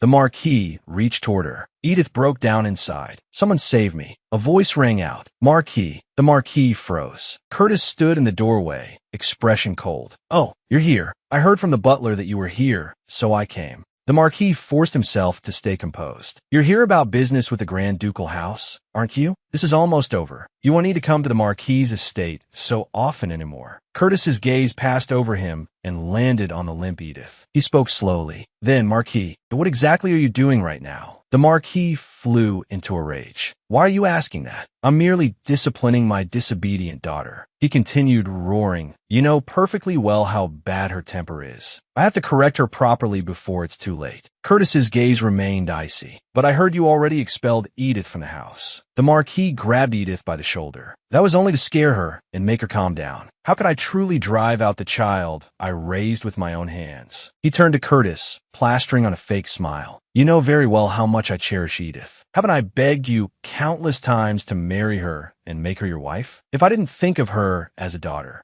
I would have given you Liliana instead. I'm a man who values family greatly. When your mother abused you, wasn't I the one who helped you? Curtis's eyes sharpened, but he said nothing. The Marquis waved his hand impatiently. No matter how close our families are, don't interfere in another family's affairs. It won't do you any good. Leave. Curtis turned and walked away. The door slammed shut. The Marquis glared in the direction he had gone. That rude brat. Just because he inherited the title of Duke, he thinks he could be so arrogant. Then the door opened again. Curtis said calmly, I know this is rude, but I just remembered something urgent I need to discuss with Edith. It concerns Lady Caballero. May I borrow her for a while? The Marquis's face turned ashen. Grinding his teeth, he said, fine. If it's urgent, there's nothing to be done. He stepped aside and turned away. Curtis's eyes followed his back until he disappeared out the door. Curtis reached out. Get up. Edith sharply slapped his hand away, her body trembling from fear. Curtis withdrew his hand and looked down at her. What was the Marquis trying to do to you just now? Edith breathed heavily. Why ask now? You never cared before. You never believed what I said. You never asked where I was hurt. You just stood there and watched. Curtis spoke again. Has the Marquis always been tormenting you? Why didn't you say anything? If that's the case, I can take you to Caballero. Edith looked up, her eyes full of mockery. Take me away? How generous, Your Grace. She looked straight at him. I don't need it. Edith abruptly stood up. At the very least, I don't need your help. She turned and left. Warning. Curtis's affection is nearly depleted. Edith sat alone beside the fountain, murmuring blankly, what am I supposed to do now? At this point, I can't stay at the Marquis's estate anymore. She covered her face with her hand. If the Marquis gives the order, even Liliana might hand me over. A figure stopped in front of her. A voice said, hello. Mississippi Balfair smiled. I had someone look into where you live. As expected, you're here. Edith looked up at him in shock. Lord Balfairs. Balfairs studied her. Miss, are you from the Abena Marquis family? You never told me where you lived. In the end, you really did deceive me. More than the shock of Balfairs appearing out of nowhere, it was the cold look on his face that made me truly realize how deeply disliked Edith was as a villainess. I was beginning to understand why Edith had slowly gone mad, and why she had tried to create her own world to escape into. Tears slid down Edith's face. Balfairs looked a little flustered. Why are you crying all of a sudden? He frowned. Don't think crying will stop me from holding you accountable. Edith sniffled. I live here. Balfairs softened immediately. I won't scold you. Don't cry. Edith burst out. I don't want to live here either. That disgusting Marquis makes my skin crawl. Liliana starts spouting nonsense the moment she sees me. Johnny comes over to pester me every chance he gets. And Curtis is the worst of all. Other people get transmigrated and live good lives. So why am I stuck doing exhausting maid work? I've had it so bad. I can't take it anymore. Balfairs wiped her tears with a handkerchief. All right, miss. I understand. I know you don't want to live here. I also know maid work is hard. I apologize for what happened before. All right. Edith thought. Actually, I'm not even really a maid. Balfairs sighed. Don't cry anymore. Miss, if you keep crying, you'll dehydrate. Suddenly, he swept Edith into his arms. Edith let out a startled cry. Balfairs looked down at her. Let's get out of here first. If the Marquis finds out I came, he might really start a war. Edith looked bewildered. A war, Balfairs explained. The Marquis and I have some history. Edith stammered. Then why did you come here? Balfairs lowered his gaze to hers, the corner of his lips curling into a smug smile. What do you think? I came to see you, miss. Edith lowered her head. Lies. He came to expose my identity and confront me about my deception. How could someone who was supposed to be innocent and pure be so good at stirring hearts? The place he took me to wasn't the Red House, but a grand mansion owned by the Toledo family in the capital's bustling district. Edith's cheeks reddened. Wow, this place is so luxurious. Ballfairs gently set her down. Go wash up and change first. Two maids came forward and dressed Edith in magnificent clothes. I thought the exterior of this mansion already looked more expensive than the Abina Marquis' estate, but the diamonds on these clothes, and those shoes too, must cost a fortune. I chose this outfit thinking Ballfairs might like it, but if things go wrong, I'll have to grab him and run. After changing, Edith looked at herself in the mirror and gave a satisfied smile. The maids were full of admiration. Miss, you look pure and elegant. We thought this sexy dress wouldn't suit you, but the result is astonishing. Edith smiled. Thank you. There was a knock at the door. From outside, Ballfairs asked, Miss, it's me. Have you finished changing? May I come in? Edith answered, Yes. Please come in. Ballfairs pushed the door open. What took you so long? His words stopped short. Edith turned around. I accidentally fell asleep in the bath. Ballfairs instantly froze. His eyes stayed fixed on her, and a blush spread across his face. Edith called softly, Lord Ballfairs. Ballfairs snapped back to himself and turned his face away. Edith stepped closer. Do I look that pretty? Ballfairs immediately looked elsewhere. No, it's just, you look a little cold, but if you like it, you can keep it. Edith thought, he looks kind of cute when he's flustered. Then she asked, then should I wear this on our date too? Ballfairs suddenly shouted, Are you crazy? Edith looked puzzled. What? Ballfairs gestured excitedly. Dress like that, you'll freeze to death. Edith answered blankly, but it's summer right now. You're so adorable. I thought I'd be able to relax a little at Ballfairs' mansion, but then the system notification sounded. Dereliction of maid duty. You have been fired by Marquis Abina. Your former employer, Liliana Abina, is now searching for you. Please forge a new path. A. Become Ballfairs Toledo's mistress. B. Become Marquis Abina's exclusive mage. C. Become a beggar. D. Become a saintess. This option has been locked. Edith opened her eyes. Early in the morning, what is this? Looking at the system panel before her, she thought, I absolutely can't let bounty hunters chase me around. Without hesitation, her finger pressed option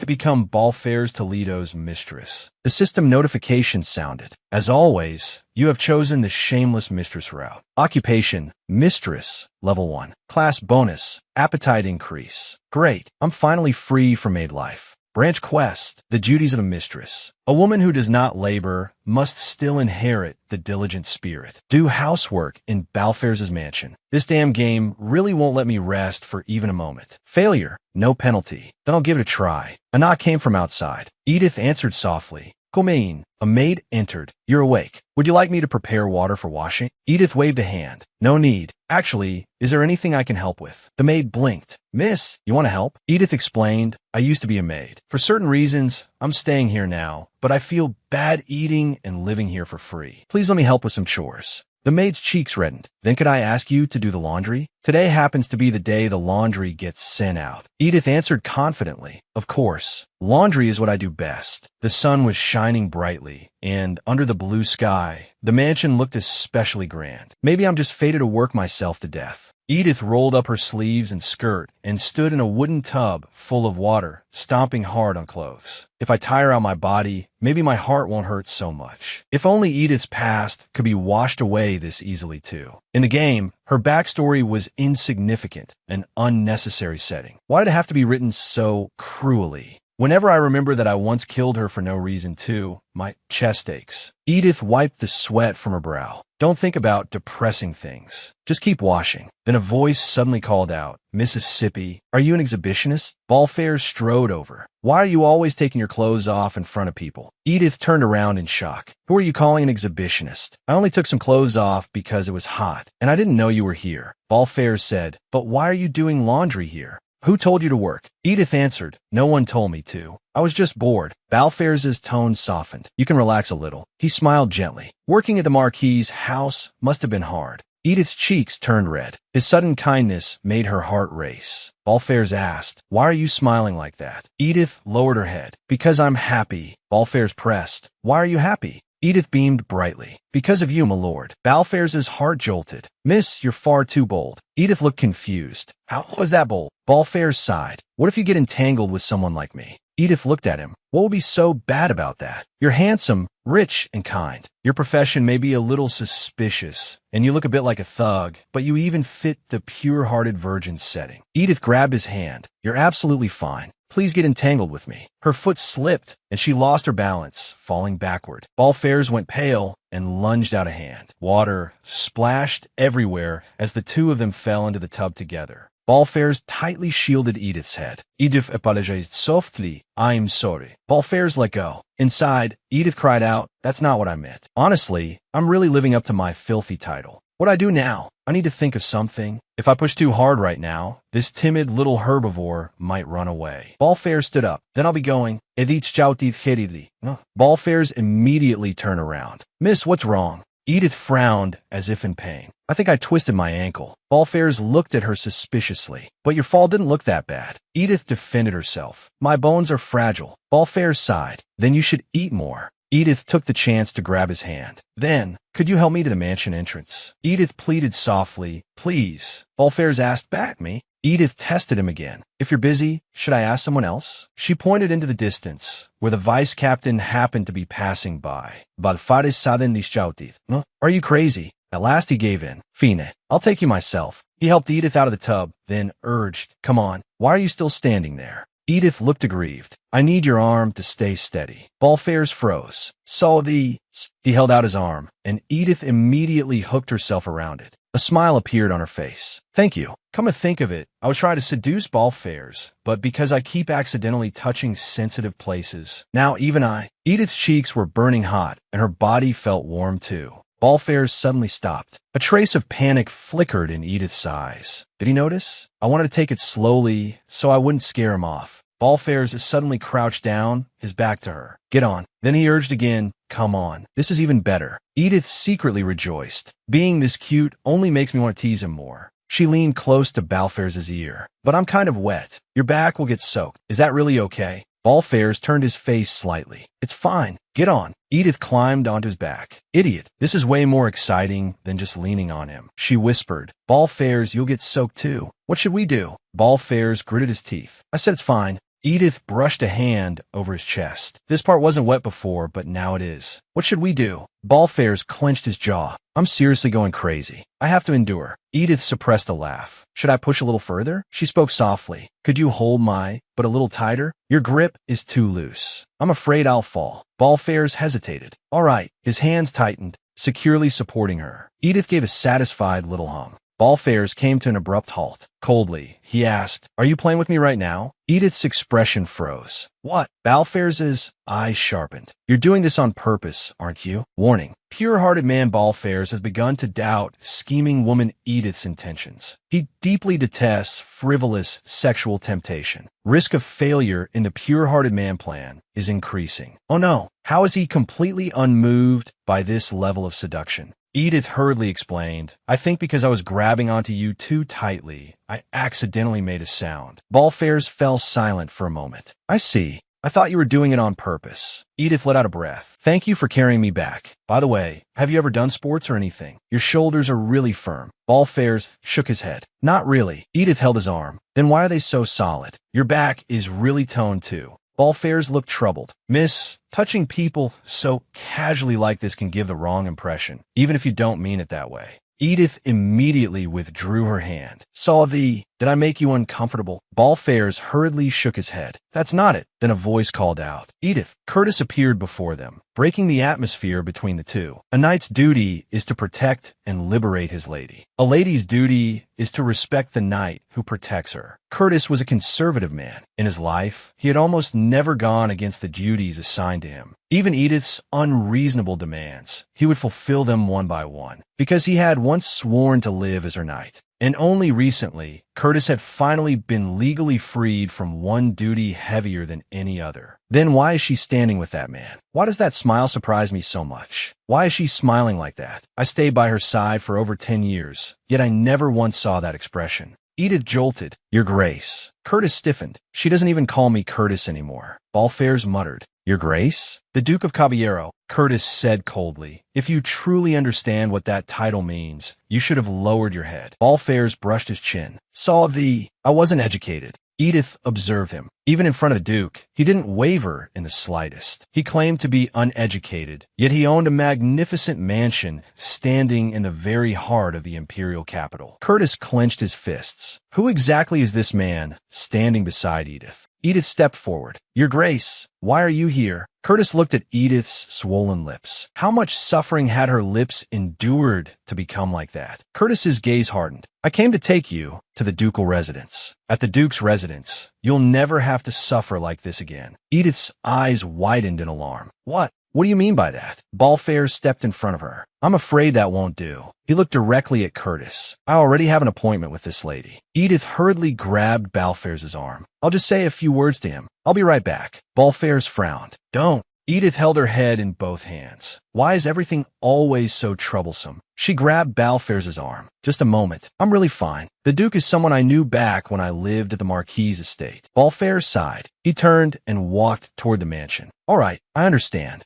The mansion doors closed behind him. Edith spun around. How did you know I was here? Curtis answered calmly. I sent someone. Edith glared at him. Why did you suddenly show up and say you'd take me to the Duke's residence? What exactly do you mean by that? Curtis explained. After you disappeared, Marquis Abina has been looking for you. If you get caught, it'll be troublesome, won't it? Edith refused to yield. Even if I were caught, I'd deal with it myself. That's none of your concern. Of course it would be troublesome if the Marquis caught me, but going to the Duke's residence right now would be just as absurd. There are no capture targets there except useless Curtis. Edith turned her back to him. We're done talking. Please leave. Curtis continued. Even the saint is worried about you. If you don't want to go to the Duke's residence, you can go with him to the Grand Cathedral. He can protect you in his role as a saint. Edith's pupils suddenly contracted. Your Grace, you didn't tell Johnny I was here, did you? Please, Curtis. I know you're dense. But please, not this time. Curtis's expression remained calm. Don't worry. Edith let out a breath of relief. Thank goodness. Curtis looked firm. I promised not to tell anyone. I only told him because I was worried you might be in danger. The saint also promised to keep it secret. Edith shouted, You lunatic! How could you casually reveal someone's location? That's an invasion of privacy. There was no way that empty-headed saint would simply believe Curtis's side of the story and stop there. He would definitely do something.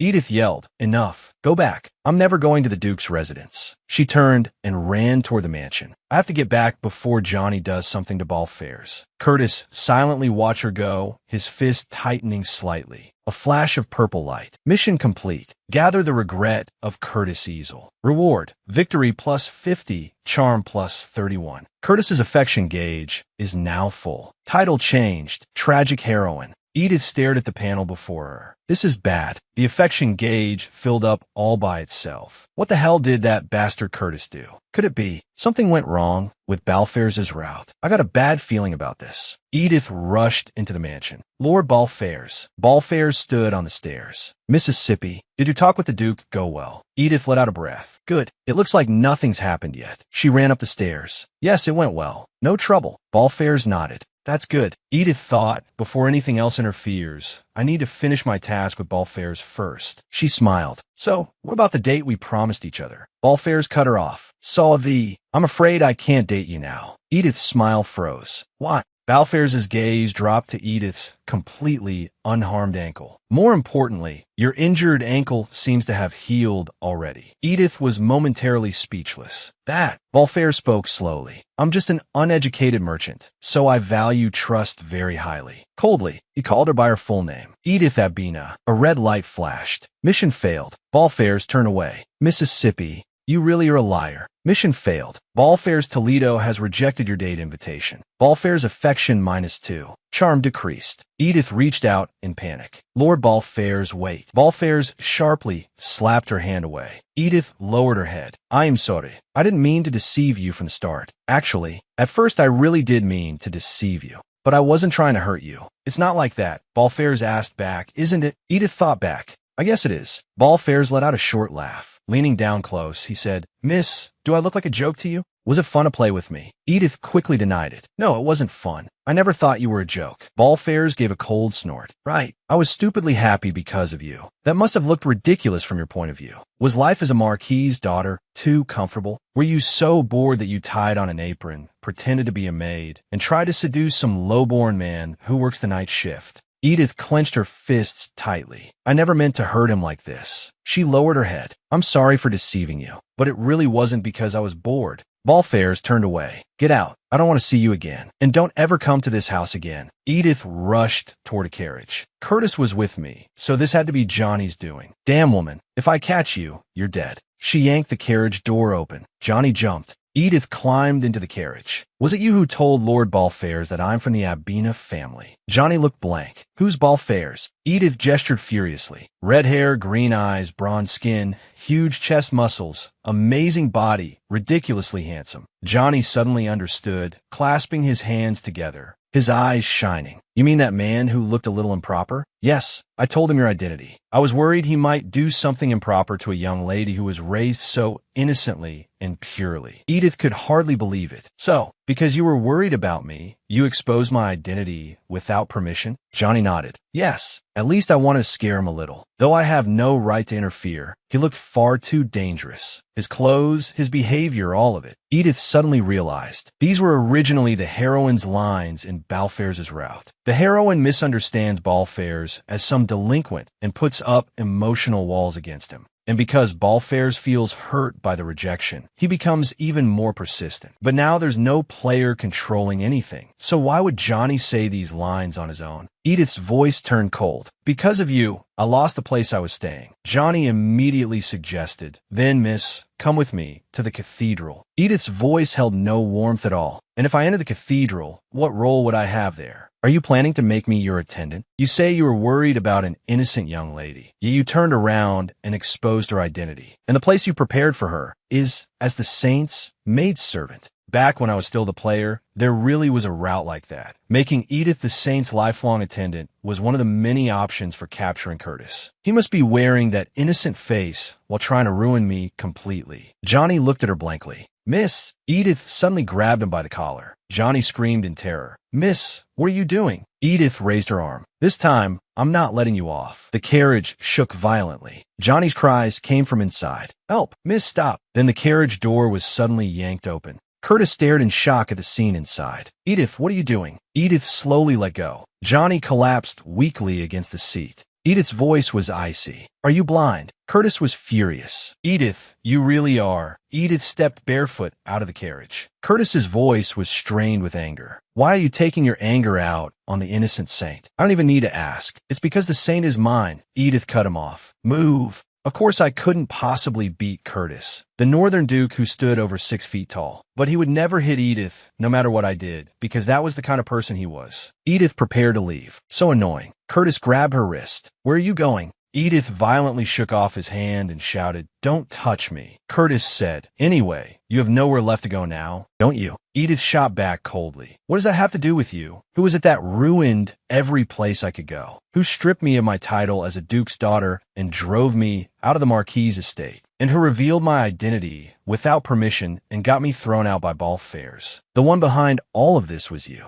Curtis's pupils contracted as he stared at her in shock. Edith turned and walked away barefoot. Johnny trembled inside the carriage. A gloomy voice rang out. You let Edith of Abina get away. Johnny covered her mouth, gasping. I am sorry. A woman in magnificent clothes said, I told you. You should have killed her while she was still in the Marquis's estate. No matter what, Edith must never become the saintess. Do you understand? Johnny trembled as she answered, Yes. The woman's voice turned even harsher. Otherwise, you will. Johnny shook all over. She had finally found her again, only to lose her once more. Curtis rushed into the carriage. Are you all right? Johnny regained her composure. Yes, I'm Euphine. Where did Miss Edith go? Did she tell you her destination? Curtis shook his head. No, she didn't say a word. It seems she doesn't want me interfering in her life anymore. The saintess protested anxiously. What do you mean? That can't be. Miss Edith loves you, Lord Curtis. Curtis turned around. That isn't love. The Edith who was obsessed with me belongs to the past. So, saintess, please stop worrying about her. Johnny said, since Edith doesn't want you to worry about her. But Lord Curtis, aren't you worried about her?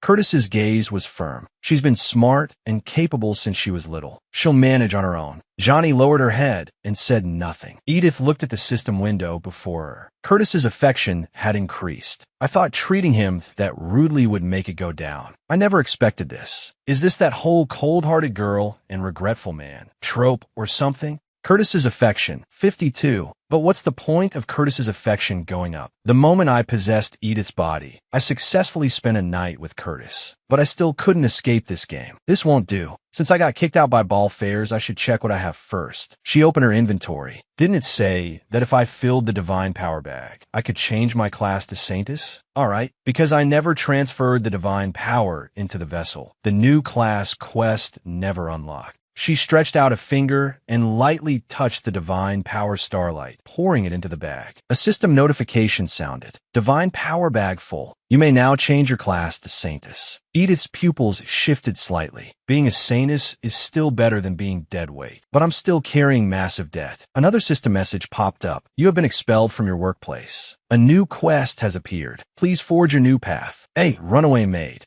B. Beggar. C. Saintus. Edith stared at the options. Why is the Saintus option locked? I already filled the divine power bag. The system message appeared. The Saintus class can only be activated at the Grand Temple. Edith clenched her fists. Damn it. So my only choice right now is beggar. From noble lady to maid, then freeloader, and now a beggar. She jabbed hard at the beggar option. The system announced, you have chosen the path of downfall for a former noble lady. Class, beggar LV.1. Due to class penalty, your reputation has decreased by 50. Edith seethed with anger. Being a beggar is humiliating enough already. And there's a penalty too? The system prompted again. Current class, beggar. Please proceed to your new workplace. Beggar's back alley. Cloaked in a hooded cape, Edith walked alone through the narrow alley. After becoming a maid, I become a beggar now too. This is so unfair. Behind the bustling street where the red house stood was Beggar's back alley. A woman begged from passers-by, please spare something. My sick, frail mother is starving to death. Another blonde girl held out a bowl. Kind lady, have pity on a fallen noble. Edith watched coldly. They look like they're doing pretty well. I'll try that later. Then she noticed an empty spot. That place is open. She set down the white wildflower she had picked along the road. I'll try selling these for today. A boy suddenly appeared. Who are you? Edith looked up in alarm. The boy planted his hands on his hips and demanded, who are you? Why are you here? Edith said, can I be here? The boy barked loudly. Of course not. This is my territory.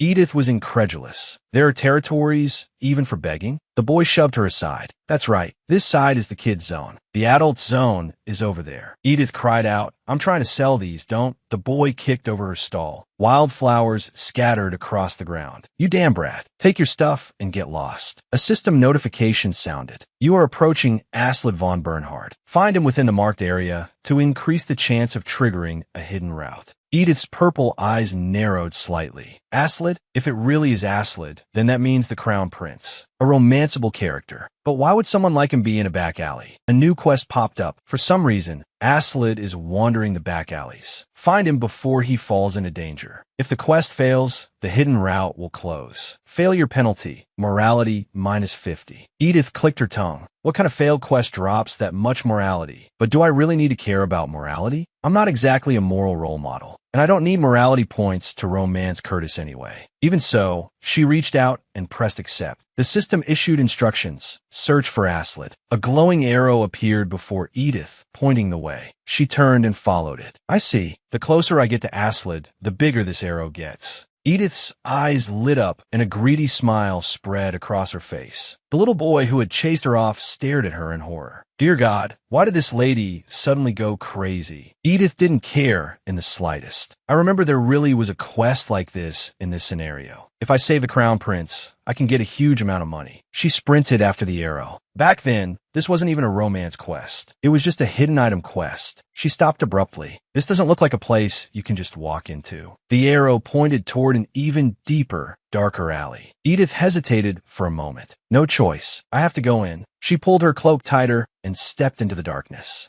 Suddenly, a furious roar rang out. A burly man was kicking and punching someone lying on the ground. He shouted, "You stupid bastard! Didn't I tell you to entertain the honored guest properly? I bought you because of that face. And now in front of a customer, you can't even stand up?" Edith stared in horror. What is this? Her pupils widened in shock. She finally saw the face of the person on the ground. It was Aslid. Aslid was curled up on the floor, breathing painfully. The burly man muttered, "We'd better loosen him up somehow. Otherwise he won't sell." He unbuckled his belt. Edith's pupils contracted sharply. Wait, I have to protect His Highness the Crown Prince at all costs. The burly man turned around. Who the hell are you? Edith straightened her back. I can't back down. If I lose momentum here, it's over. Thank goodness for this cloak. It hide my ragged clothes. I can pretend to be a noble lady who doesn't want to be recognized. She raised her chin, her voice cold. Is this how this establishment speaks to its customers? The man froze. Customer. A glint of gold flashed through Edith's violet eyes.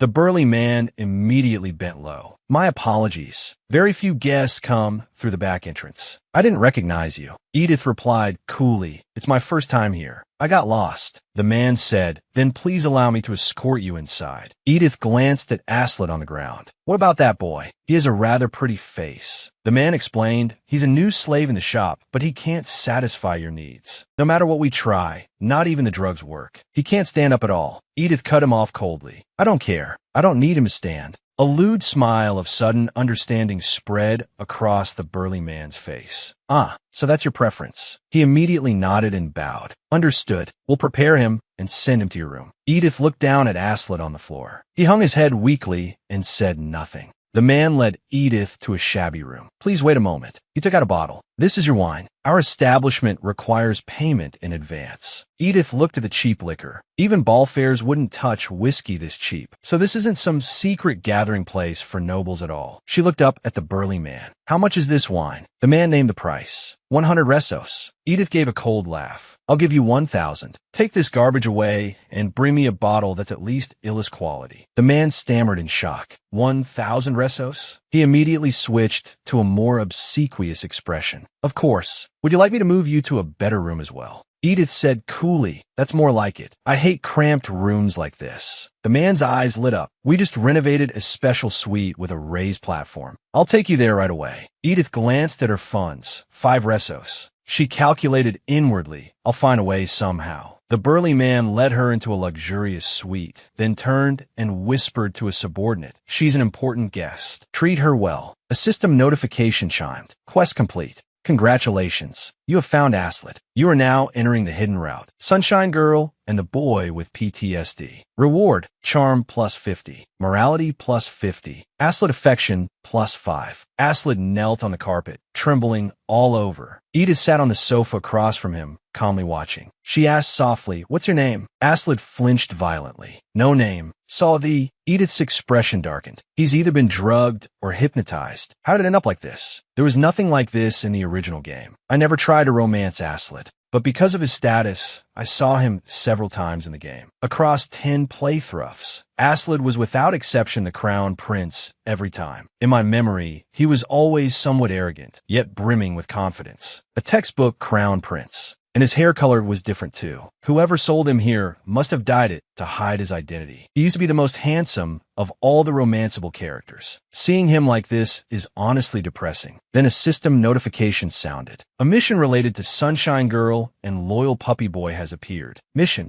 Remove the suggestion placed on Aslet. Success reward. Morality increase. Affection plus 30. Crown Prince's token. Failure penalty. Aslet's death. Edith sucked in a sharp breath. Death? If I refuse, the quest will count as failed automatically. And the penalty is death? Forget confirming whether Edith is his true love. Can a romanceable character really just die like that? She had no choice. She could only extend a finger and tap. Accept. System directive updated. Remove the suggestion placed on Aslet. Edith clasped her hands tightly. How am I supposed to remove the suggestion? How exactly am I supposed to? Aslet suddenly lifted his head. His eyes were empty. Then, all at once, he pounced on her, grabbing Edith tightly and muttering under his breath with all his strength. Edith screamed in terror. Ah, that hurts! The room door was flung open. The burly man stormed in, roaring, what the hell are you doing? He kicked Aslet in the back. Get out. The man hurriedly apologized to Edith. I'm terribly sorry. Like I said earlier, he's defective. I'll replace him at once with someone more suitable. Edith stared coldly at the figure on the floor. How much is that boy? The man blinked. You mean him? But you saw it yourself. He's useless. Edith cut him off. I want to buy him. Name your price. The burly man looked troubled. Our establishment doesn't usually sell slaves. Edith turned as if to leave. Is that so? Then forget it. The man immediately stopped her. But miss, since you asked, I'll give him to you at cost. 10,000 resos. Edith thought 10,000 resos? How could a beggar like me possibly have that much? But no matter what, she held out a hand. I didn't bring cash. I'll write you a check. Bring me a pen. The man bowed apologetically. Sorry, we only accept cash. Edith said, I didn't bring that much cash today. The man bowed again. Then unfortunately, you won't be taking him today. Edith let out a faint laugh. You are truly ignorant. This was your chance to earn the favor of the Marquis of Abina. The burly man's face changed drastically. What? The Marquis of Abina? Edith took off her hood. That's right, the House of Abina. She slowly lifted the hood away, and long silver-white hair spilled down like moonlight. Haven't you heard? The Marquis of Abina's daughter. Silver hair like moonlight and the scent of violets. The man dropped to his knees. Please forgive me. I failed to recognize the young lady of House Abina. A check will be enough, then. Edith smiled brightly. Good. Then draw it up in my name. Edith Abina. The burly man chased after her. Miss, please take this too. Edith asked, what is it? The man explained, it's a magical tool for restraining slaves. If you get bored, or if he disobeys you, all you have to do is press this gem and whip him. Aslid let out a scream. Edith shouted at the burly man, I know how to use it. Take it away. The man respectfully stepped back. Then please travel safely. Edith stood at the doorway. What now? I can't exactly drag the crown prince around begging with me. This is a disaster. Aslid rubbed his cheek against her hand, making a little whining sound like a puppy. Edith looked at him. Is he asking me to pet him? He really is like a little dog. Edith gently stroked his head. Even beggars sometimes have dogs following them around. It's not that strange a picture. She let out a helpless little laugh. I was planning to just find some random place, spread newspaper down, and sleep for the night. But that clearly won't work now. Even if a penniless girl like me can sleep on the streets, I can't let the crown prince sleep there. Edith brought Aslid to a pawn shop near the entertainment district. She turned to him and said, I'll be right back. Wait here for a bit. Aslid grabbed her hand at once, panic on his face. Don't abandon me. Edith soothed him. I'm not abandoning you. You just need to stay by yourself for a little while. Aslid suddenly clung to her. Edith froze. What do I do? Right, I still have that. She took a piece of chocolate from her item box and put it into Aslid's mouth. Eat this while I'm gone. I'll be back very soon. Can you wait for me? She waved, then turned and entered the pawn shop, leaving Aslid behind alone, like a puppy waiting for its owner. The pawn shop door creaked open. Edith stepped forward. This is a pawn shop, right? I want to pawn something. The shopkeeper looked up. Yes. What item is it? Edith took out a dress. This gown is covered in gemstones. How much can I get for it? This emergency dress is something I secretly brought out from Balfour's mansion. The shopkeeper carefully inspected the gown. The trim here is high-quality lace, and the gems are fine diamonds too. For a dress like this, I can offer 1,000 resos. Edith snatched the dress back at once. Are you blind? I can't leave my dress in a place with no eye for value. I'll go somewhere else. She turned to leave. The shopkeeper hurriedly called out, Wait, I'll give you 2,000. Edith said lazily, 2,500. The shopkeeper wailed. If you take that much, we won't make anything. Edith raised the price again. 2,800. The shopkeeper looked close to tears. Why does the price keep going up? Edith said, now it's 3,000. That's compensation for wasting my time. The shopkeeper finally gave in. Please wait a moment. I'll prepare the money. A victorious smile spread across Edith's face. Amazing. I actually drove the price up to 3,000. I should have asked for even more. A voice came from behind her. Are you really going to sell that dress? Miss, you're as frugal as ever. Edith whirled around. Lord Balfour's. It's not what you think. Balfour stepped closer. Of course. Naturally, you wouldn't want to keep something given to you by someone as lowly as me. Edith's whole body went rigid. I'm not selling it because I hate it. I'm sorry. She clenched her fists tightly. To get safely to the temple, I really need this money. I should apologize and take the dress back. Balfour's crossed his arms, his tone flat. It's fine. Sell it. If you want to sell what I gave you to wear, then do it. I don't want your dirty, used clothes back anyway. Edith's violet eyes shook violently. Don't let Balfour's words hurt you. I'm not the kind of person who has the right to be hurt by him. She took a deep breath. All right, thank you. The shopkeeper came out. Boss, what brings you here? Balfour said, I was just passing by and saw a familiar face. More importantly, make sure you give that dress a fair price. After all, I was the one who gave it to her. The shopkeeper quickly replied, Yes, boss. This young lady is very skilled at bargaining. I've already offered her a suitable price. Balfairs nodded. Good, then I'll be on my way. He turned and left. Edith stared blankly at his back. I only came here because I desperately needed money. It's not that I truly wanted to sell it. Things are really urgent. If it weren't for that, I would never have left something you gave me in a place like this. Balfairs stopped at the doorway. He didn't turn around. The door closed softly. Edith stood there, her fingertips cold. Balfairs Toledo's affection has decreased. With the money from selling the dress, I rented a small house on the outskirts of the capital. It's old, but not bad. A monthly rent of 1,000 resos is a good deal. Edith looked at Aslid. Since you don't remember your name, I'll give you one. She gently tugged on his collar. How about Ryan? For now, this is our home. Rest here for a while. I need to go buy some medicine for your injuries. She turned to head out. Ryan looked panicked. He suddenly grabbed Edith's hand, his eyes brimming with tears. Edith froze. Why are you crying again? I'll be right back. At the pawn shop? I kept my promise to, didn't I? Ryan only sniffled softly. Then he abruptly turned and rammed his head into the wall, mumbling, "Don't abandon me." Edith rushed over in alarm. Stop. But Ryan only hit it harder, muttering, I have to be punished. Edith sighed helplessly. All right, I won't go. I'm not going anywhere. She stroked Ryan's head. Has the drug already worn off? This guy's medicine is going to cost me a fortune too. No helping it. I'll have to use the emergency medicine I brought from the Marquis' estate. She cupped Ryan's face. I will never have a reason to punish you. So don't do this again. Ryan looked at her. Not punish me? Edith's voice softened. You're a good boy. Why would I punish you? Ryan repeated blankly. Good boy. Edith smiled. That's right. Why would anyone punish a good boy? Get up and wash yourself. She pointed toward the washstand nearby. You can wash there. After that, I'll put medicine on you. Ryan lifted his shirt, exposing an abdomen covered in scars. Edith's pupils contracted at once. Those damn bastards. How could they beat someone this badly? Who would do this? To the Empire's only crown prince? The original game never explained a royal family's background, so I can't even guess. Ryan saw her tense expression and thought she was angry. Are you angry?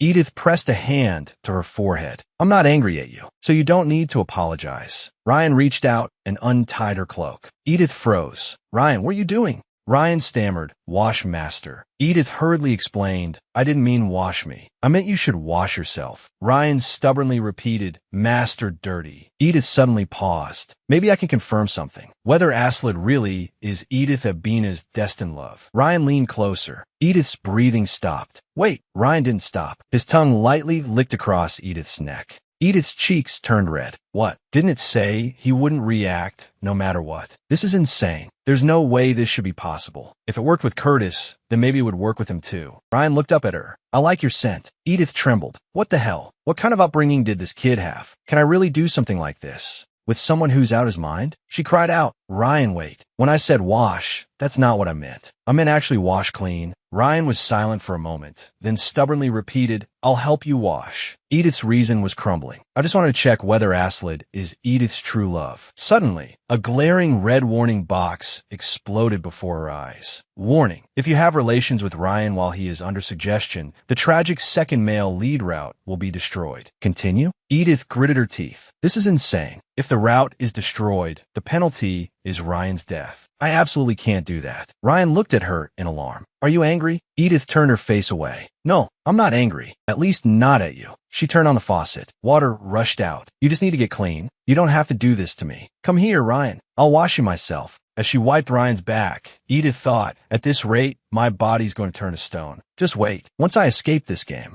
I'm definitely giving you a bad review. Ryan lowered his gaze. Silent. Edith sat by the bed, looking at the blonde Ryan in front of her. Wow, your hair color has started to return a little. Now I'm going to put medicine on you, so don't move. She reached out and touched his back. Ryan shuddered sharply. Edith immediately soothed him. Don't move. Ryan obediently fell still. Edith gently applied the medicine. I know it'll sting a bit, but bear with it. Otherwise, it'll scar. She looked at the wounds on his back. Scars like these are definitely going to remain. You're such a beautiful child. If your mother saw you hurt like this, how heartbroken she'd be. Ryan's body stiffened. Mother. Edith froze. Come to think of it, is there even an empress in this empire? Ryan's eyes filled with confusion. He pointed at Edith. Mother. Manga. Master. Edith jolted. I am absolutely not your mother. After what just happened, and now you're calling me Mama? Ryan's cheeks flushed red. In a tiny voice, he said uncertainly, "Master." Edith's heart was struck. Too cute. She cleared her throat and pretended to stay calm. "If you really insist on thinking that way, since I'm taking care of you,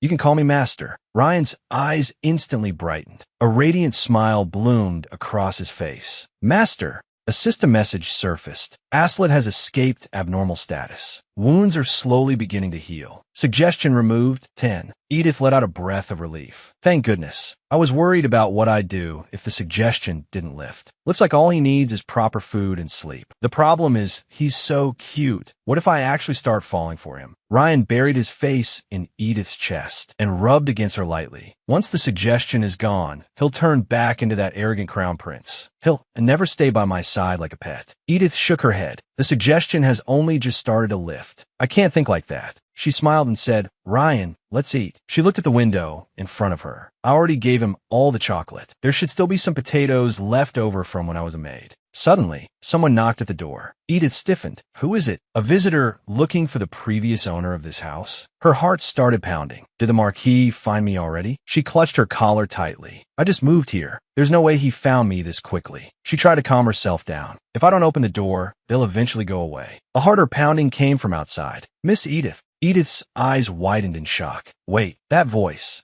Johnny knocked on the door. It's me. Open up quickly. Edith's expression froze. How on earth did Johnny find this place? Outside, Johnny pleaded, "Miss, please open the door." Edith stared at the old door, which looked as if it might break any moment. What do I do? This door is too old. If she keeps pounding, it'll break. No, I have to get rid of her before she makes an even bigger scene. She turned to Ryan. Ryan, can you go wait in the room for a little while? She watched Ryan enter the room, then quickly locked the door, even securing the extra latch. She took a deep breath and opened the front door. Johnny's anxious face appeared through the crack. Miss Edith. Edith looked at her expressionlessly. Saintess, what are you doing here? Johnny grabbed the door frame tightly. Miss, thank goodness you're all right. At least open the door properly. Edith replied coldly. No need. Say what you have to say from outside. Johnny forced a smile. All right, let me apologize first. I am sorry. No matter how worried I was, I should never have revealed your identity to that person. Edith tried to shut the door. I accept your apology. Now, leave. Johnny pushed hard against the door. Wait, Edith warned her. Let go. Otherwise, you'll get hurt. Johnny shouted urgently. Don't you want to report the Marquis? Edith's movement stopped.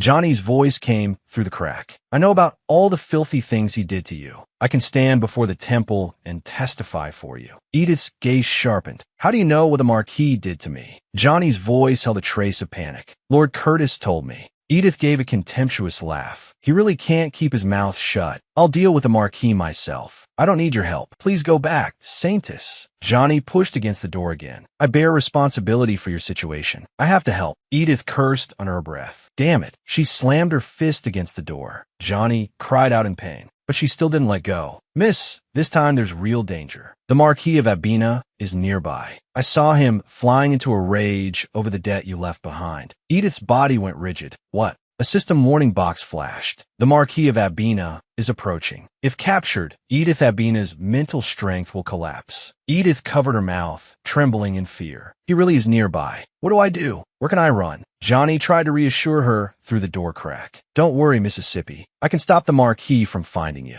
You don't have to be dragged back to that punishment room. Edith's pupils shrank abruptly. How does she know about the punishment room? A shrill alarm exploded in her mind. The Marquis of Abena is moving quickly. The Marquis of Abena is nearby. Edith's mental strength is beginning to collapse. She clutched at her chest. Breathing became difficult. Johnny's voice came through the crack again. Miss, I have teleportation powers. Before the Marquis finds this place, I'll take you somewhere else. Open the door. Edith thought quickly. This is too dangerous. Even if she's suspicious, I have no choice but to accept her help right now. She spoke in a trembling voice. Then come inside. She released the bolt. Johnny immediately pushed the door open and stepped in. Edith held onto the doorframe, her voice weak but firm. But on one condition. Johnny asked in confusion. What condition? Edith said, if teleporting with you means going to the temple, I refuse. For all I know, you're just planning to drag me back there and make me your servant happen again. Johnny clenched both hands. I won't go to the temple. I swear in the name of God. In this world, if a saintess breaks an oath sworn in God's name, she dies. Edith covered her mouth. At least she won't drag me to the temple. She said, take me somewhere the Marquis can't find. She turned and called out, Ryan, come out quickly. We have to leave at once. Ryan came out of the room. Johnny froze. Who is that? Edith moved protectively in front of Ryan. He's someone I recently took in. She thought to herself, what should I call him? A pet slave or the crown prince? Johnny's gaze moved back and forth between them. I see. This must be the latest trend in the capital. Were you taking him with you too? Edith nodded. I have no idea what you're thinking, but yes. Please. A thunderous crash came from outside. The door shook violently. The Marquis's voice pierced through the wood. Edith, are you in there? Edith urged, teleport us now. Johnny responded immediately. All right. She clasped her hands together and began to chant. Golden light flared up around her. The door burst open. The Marquis rushed in. The teleportation light swallowed everything. Edith wore a triumphant expression. When the light faded, Edith and Ryan appeared on an unfamiliar street. It was silent all around them. Edith looked around. Where on earth did Johnny send us? I've never seen this place in a game before. It was too chaotic earlier to notice, but the fact that Johnny can use teleportation magic is suspicious in itself. None of the Saintess skills I know include teleportation. In the original game, the only class close to a mage was the hidden route I took, Dark Shaman. Edith supported Ryan and asked softly, do you feel a little better now? You must have been scared. Don't worry too much. I'll protect you. She smiled and stroked Ryan's cheek. Since Ryan is the crown prince, once the suggestion is gone, there should be some way for him to return. Ryan's cheeks flushed red, and he closed his eyes, enjoying her touch. A system notification sounded. Aslid's mind has stabilized. Suggestion removed, 10. Suggestion remaining, 67. Edith was secretly delighted. Quite a lot has already been removed. Good job. You deserve praise. She leaned close to Ryan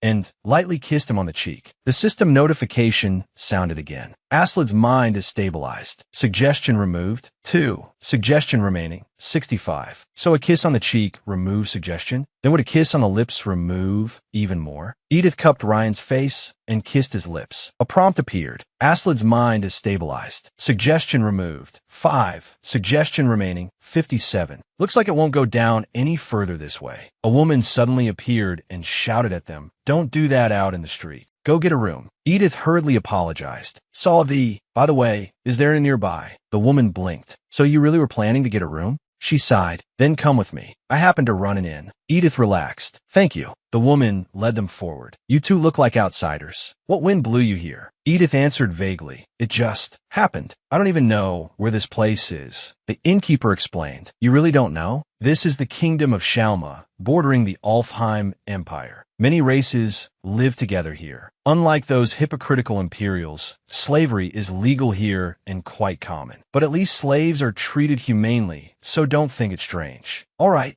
this is my inn. She held out a hand. Miss, your room is 301. That's a special room with a large bed. Edith asked a little awkwardly. And how much is it? The innkeeper answered cheerfully. Of course, only about 100 resos. Exhausted, Edith collapsed onto the bed. She took Ryan's hand. Come lie down with me. Today must have been hard on you. Ryan asked quietly, where is this? Edith drew Ryan into her arms. Don't worry. I'll definitely take you home. I want to go home too. If only Ryan were the one who could take me back home. Ryan said nothing. A system notification sounded. Aslid's mind is stabilized. Suggestion has fallen below 50. Suggestion remaining, 48. Aslid has gained time to break free from the suggestion completely. Edith drifted into deep sleep. Ryan slowly sat up. He touched Edith's cheek. Then he removed his outer robe. In one swift motion, he turned over and pinned Edith beneath him. I suppose I can only take you back to my home instead. He kissed Edith on the lips, this time steady, deep, and unwavering. Morning light filtered through the iron-barred window and fell across the bed. Edith turned over and let out a faint murmur. A warm sensation touched her. Ryan was kissing the top of her foot, reverent and gentle. Edith woke in a daze. Rubbing her eyes, she mumbled, what is that? She sat up and saw Ryan kneeling beside the bed. Edith patted his head. You woke up early. Ryan held her shoulders. Good morning. Breakfast. Edith laughed softly. Are you hungry? Then I'll wash up and we'll go eat. The system warning rang out sharply. If you engage in any form of sexual activity with Aslid while he remains under suggestion, the route will be destroyed. Continue? Edith's pupils shrank abruptly. She shoved Ryan away. Wait. Ryan looked up, cheeks flushed red, a trace of confusion in his eyes. Why? Edith's heart pounded wildly. It should be fine if it's just with hands, right? The system wouldn't count that as sex. The system alert sounded again. By any method, if the target experiences climax, it will be regarded as sexual activity. Continue? Edith clenched her teeth. Ryan, I think we'll have to skip breakfast. Ryan's mouth fell open. Edith closed her eyes and let out a long sigh. It's not just you. I'm going crazy too. But my escape and Ryan's life are both hanging by a thread. I have no choice. She opened her eyes and kissed Ryan on the cheek. I'm sorry, Ryan. Let's go eat breakfast instead. The market in the kingdom of Shalma bustled with people. Edith gripped Ryan tightly. I said no. Stand still. Ryan let out a wronged little whine. Edith thought, what's wrong with him? Is it because I stopped him earlier? Ryan's gaze was caught by a street jewelry stall. He struggled to go over. Edith held on to him. Is it because he's the crown prince, so he's fixated on jewelry?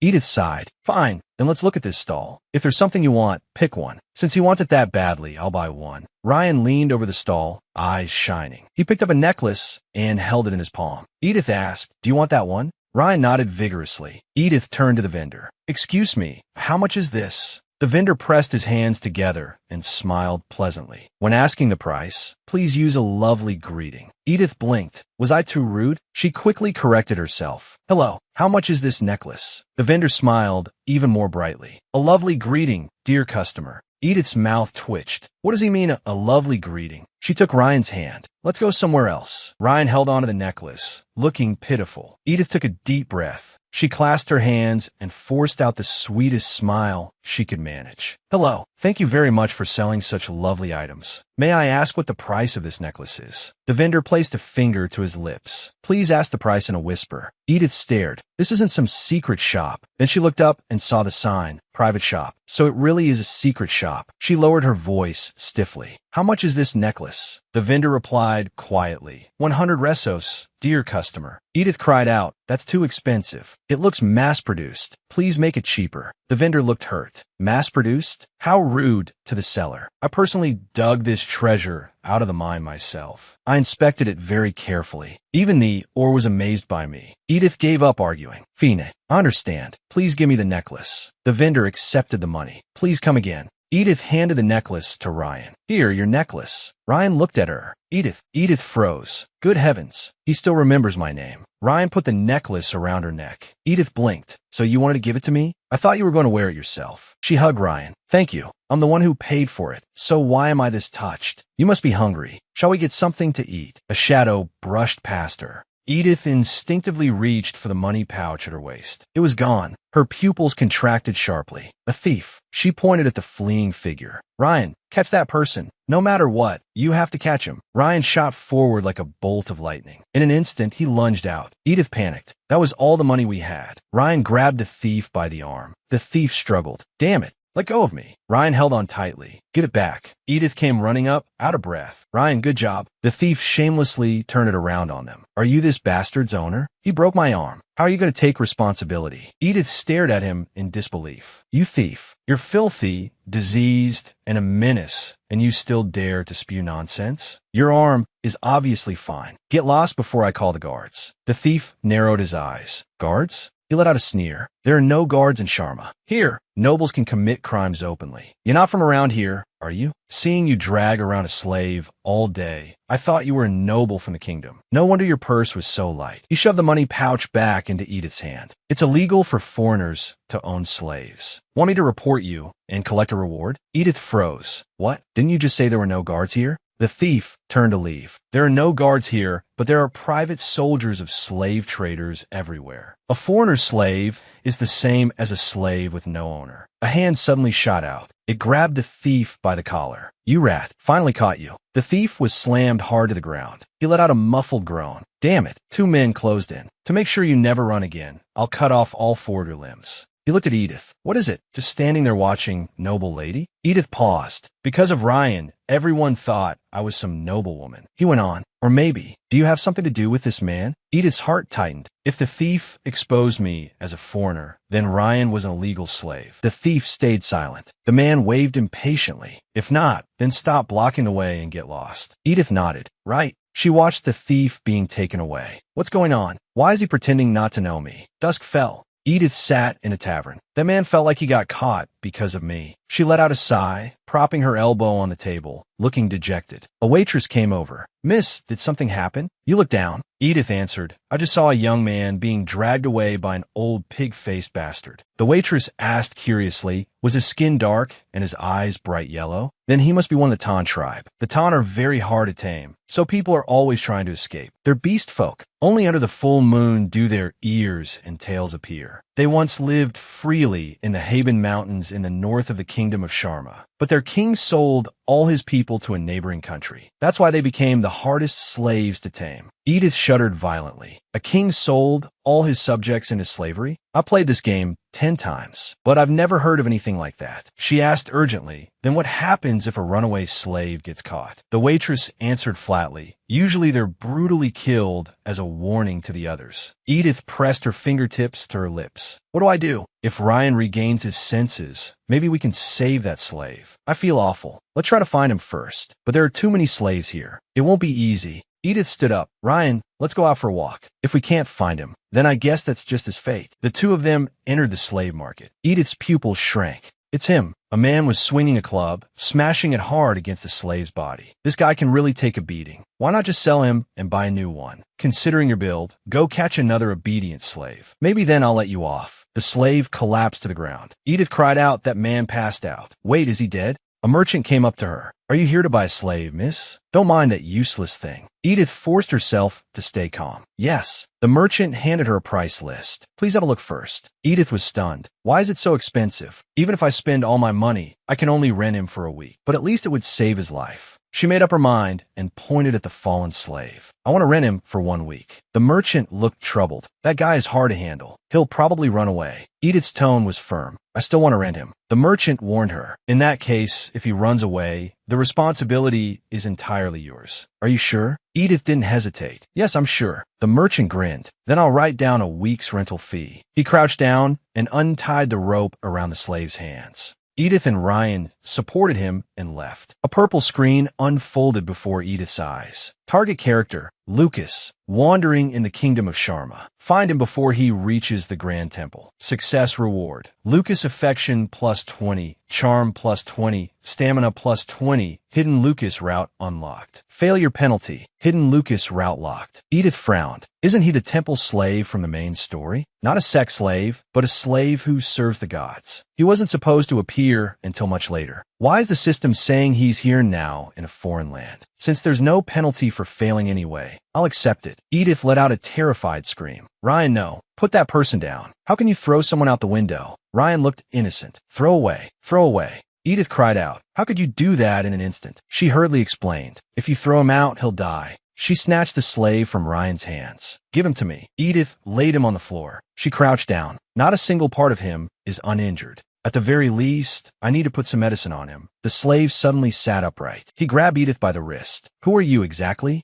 Edith jumped in surprise. I rented you for a week for now. I'm your temporary owner. The slave asked, why rent me? Edith looked away. Because you didn't report me and Ryan. It's been bothering me, and you misunderstood. Ryan is not my slave, she said loudly. I'll find his home and send him back. What's your name? What should I call you? The slave stood up. Slaves don't have names. Call me whatever you want. Edith said then, Mr. Slave, I paid a lot to rent you for a week. You should at least do some work. The slave grinned. I knew it. You've fallen for me. He leaned close and pinched Edith's chin. Then take your clothes off. Want me to do it for you? Edith froze. What? The slave said, didn't you say you wanted me to work? Why are you reacting so strongly? He pulled Edith into his arms. Edith looked baffled. What is going on? Though she didn't exactly hate it, she suddenly snapped to attention. Ryan was watching them. She hurriedly pushed the slave away. That's not the kind of work I meant. The slave snorted softly. I see. You're a noble, aren't you? So what kind of work did you mean? Edith cleared her throat. She handed him a stack of papers. Go outside and put these up. Missing person notice. Name, Lucas. Features, silver hair, purple eyes, extremely handsome. If seen, report to the inn. Generous reward. She took out a tracker. The system shop gave me this. Don't even think about running away.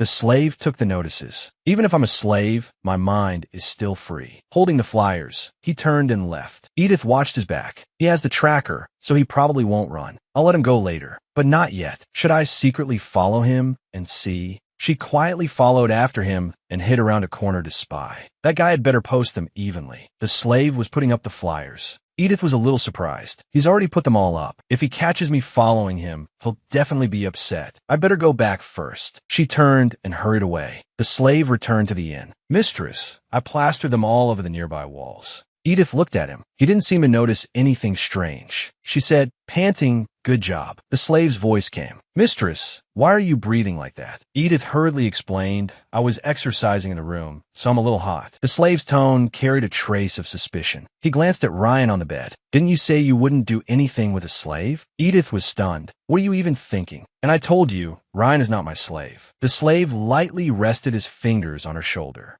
Then what about me? Is it because I'm a slave, so you think I'm dirty and won't touch me? He leaned in, an unreadable smile on his face. Edith shoved him away. What did I ever say you were dirty? Her hand pressed against his chest. More importantly, do you really want to sleep with me? The slave paused. What? Edith looked straight at him. I only sleep with people who want me to. So if you do, tell me. The slave froze. Is she trying to seduce me? Edith slowly stood up. Of course, when Ryan isn't around. The slave looked at her. You're a crazy owner. Edith said, so if you want to sleep with this crazy owner, just let me know anytime. The corners of the slave's mouth slowly lifted. Let's do it now. The moment you said that, I suddenly wanted to. Edith turned back in shock. What did you say? The slave suddenly pinned her against the wall. Edith's pupils contracted sharply. There was a huge scar across his face. The slave's voice was low. Don't like it? If you don't, we can stop now. Edith shook her head in confusion. It's not that I dislike it. A handsome, strong man is throwing himself at me. I have no reason to refuse. But I said we can't do this where Ryan can see. Ryan was sprawled on the bed, sleeping soundly. The slave chuckled. He can't see right now. That bastard's asleep. What's the problem? He pressed Edith down onto the table. Your hips are beautiful. Edith's body trembled. She struggled. Don't touch me. The slave's voice turned heated. Why? Doesn't it feel good?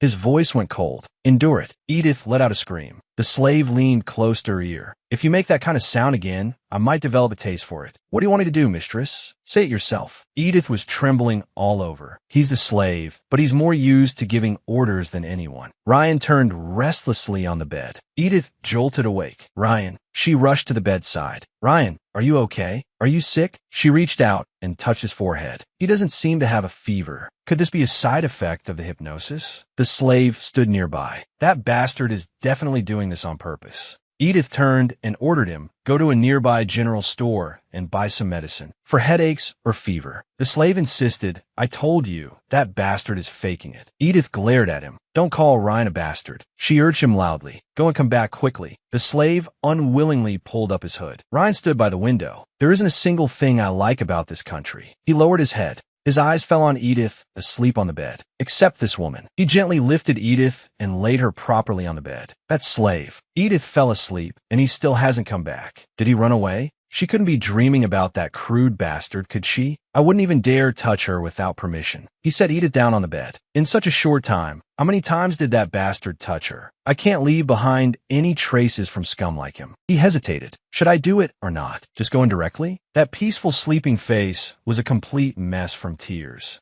That could be fun too. The slave's voice rang out. You really are a complete pervert. Ryan turned his head. The slave stood with arms crossed, voice cold. What are you doing, holding a sleeping woman like that? Ryan sat on the edge of the bed, his voice hard. Shouldn't you have run away by now? Whether a runaway slave betrays his owner is none of your business. The slave stepped closer. Mistress is too naive. I can't just leave her like this. If I don't keep an eye on things, that innocent owner of mine will get devoured alive by the dog she's raising. Ryan glared at him. Do what you want. I said it's none of your business. The slave laughed softly. That won't do. He leaned closer. Because now I want you to have a taste of what I can do too. Edith stretched. I slept so well. She opened her eyes. What's with those expressions? The slave and Ryan were glaring at each other, sparks practically flying. So as not to wake Edith, they had spent the entire night silently staring each other down. Edith got out of bed. Did you two fight? The slave whipped his head around. Would an owner fight with a beast? Edith jumped. Why are you snapping at me? The slave immediately restrained his anger. I'm not angry. Sorry for scaring you. Edith thought, he's much calmer than yesterday. Anyway, I don't have much time left. I have to undo Ryan's hypnosis.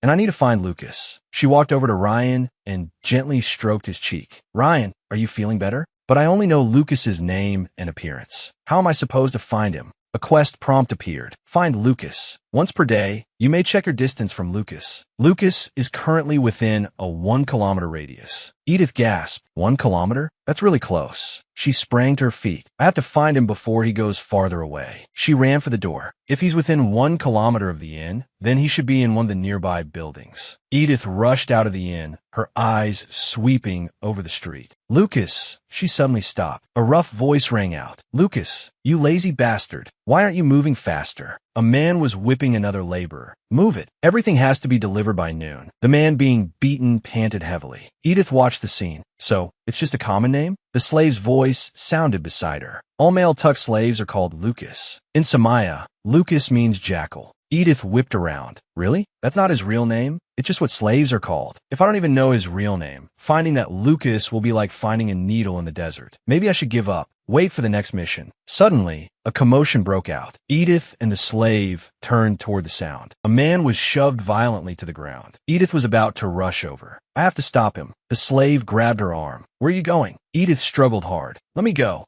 I have to stop him. She cried anxiously. What if he gets beaten to death? The slave's face was expressionless. If he dies, he dies. So what? He's just a privately owned slave. The only loss is that fat merchant's money. Edith gave a mocking smile. You're a slave too. Doesn't it make you angry? Then she suddenly realized. Damn. She lowered her eyes, then spoke slowly. Sorry, you must be even angrier than I am. I shouldn't have said that. The slave chuckled. Apologizing to a slave? You're a strange owner. Edith looked up. You may not believe me, but I don't think of you as a slave. I brought you out because I didn't want you to be sent back. Even when the deadline comes, that won't change. The slave's eyes sharpened. You want to buy me? Do you have the money? Edith faltered. Not exactly, but I'll find a way to set you free. The slave asked coldly, why should I believe you? Edith shook her head. Don't just stand there and watch. Wait and see. The corners of the slave's mouth twitched. What a hopeless woman. He suddenly strode forward and grabbed the fat merchant's wrist. Enough. Unless you want a tuck slave to stab you in your sleep. The fat merchant shrieked in terror. Whose slave is this?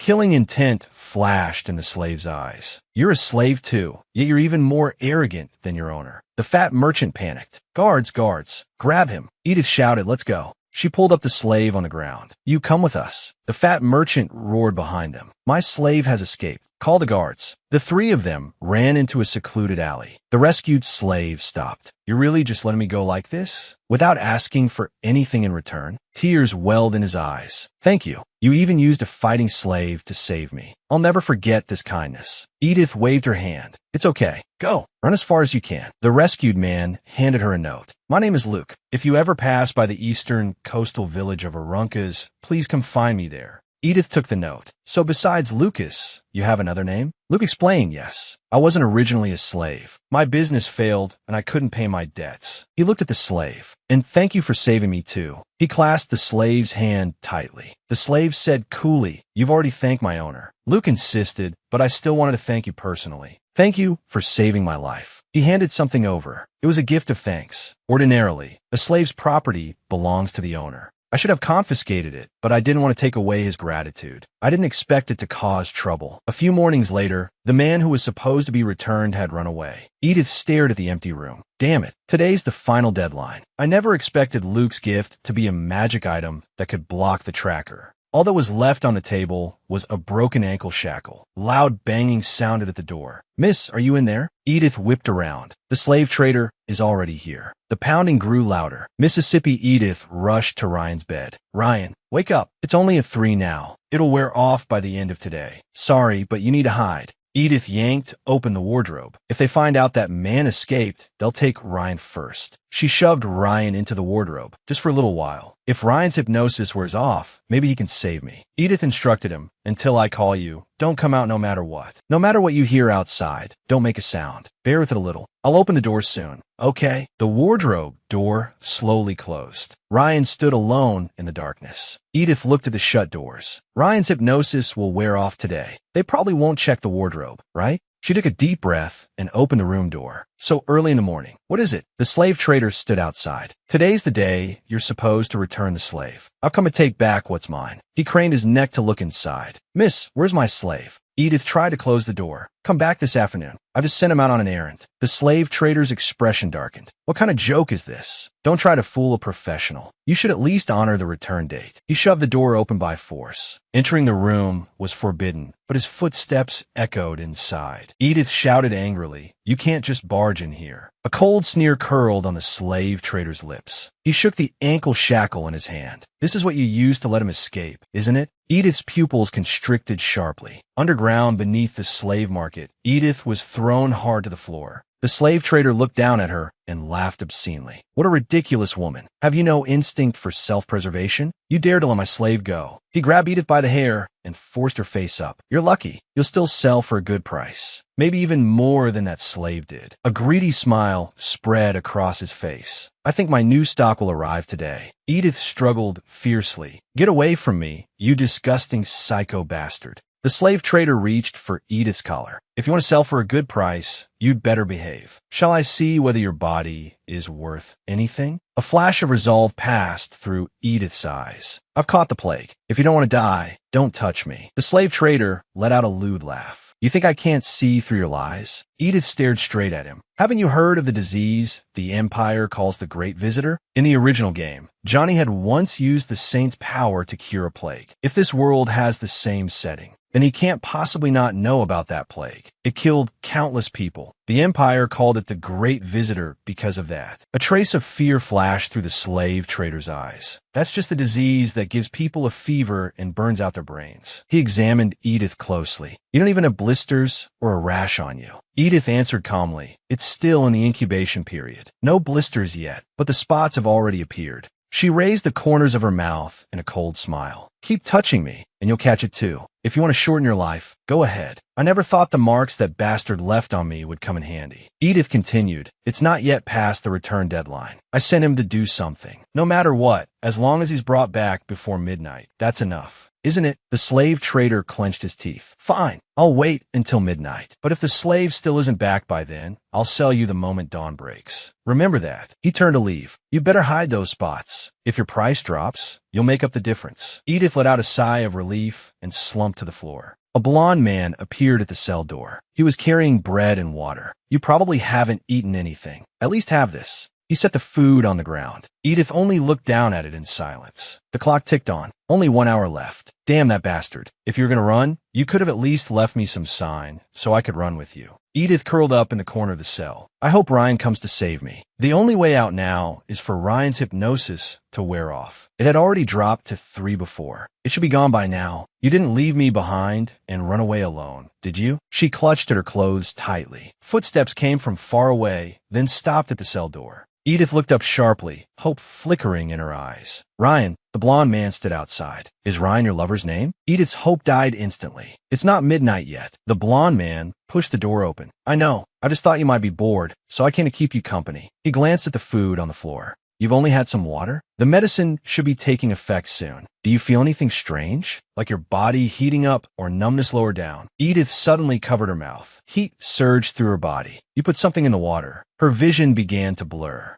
The blond man burst into laughter. Great. Looks like the drug works. Edith struggled to lift her head. Didn't you hear me? I told you I have the plague. The blond man walked over to her. Of course I heard. Even so, spending a night with a woman like you wouldn't be such a bad way to die. He lifted Edith's chin. How can you be this real? If someone told me they'd caught a fairy from the Silver Mountains, I'd believe it. Edith struggled. Don't touch me. A sharp ripping sound rang out. The blond man's arm was severed in an instant. Blood sprayed everywhere. The slave stood there holding a blood-stained, curved blade. Hello, my owner. A bloodthirsty smile curled on his lips, and red light glimmered in his eyes. Edith stared at him in shock. What are you doing? The slave steadied her. What am I doing? I came to save my owner. He lifted Edith into his arms. I may not be a prince, but I can at least be a beast that repays a debt. Edith asked softly, aren't you afraid of catching the plague? The slave laughed lightly. You mean that disease you were shouting about earlier? If it can spread, then I'll die with you. Edith's heart jolted, carrying her out through the gate. He said, anyway, this slave trader belongs to the Piao Merchant Guild, the biggest merchant group in the Desert Kingdom. If we want to live, we need to leave this country as fast as possible. Hold on tight. We're out of time. I'm going to speed up. Wind gathered under his feet. His figure vanished into the darkness in an instant. Edith couldn't help screaming. This is basically flying. The slave tightened his hold. Hold on and keep your mouth shut. Otherwise, my ears are going to go deaf. Edith immediately covered her mouth. Sorry, but my body, maybe because of that water. Every time I move, my lower body gets hotter and hotter. He sensed something wrong. Mistress, are you feeling unwell? Why is your body so hot? Edith clutched his clothes. Something feels wrong with my body. Night blanketed the forested mountains, the moonlight cold and pale. The slave carried Edith into the nearby hills to hide. He knew what drug Edith had taken, and he also knew how to ease her suffering. But the star and moon night gave him a headache. Edith was breathing hard, her body twisting uncontrollably. The slave ran a frustrated hand through his hair. Damn it! His cheeks flushed red. Edith's body suddenly trembled. The slave lowered his head to look at her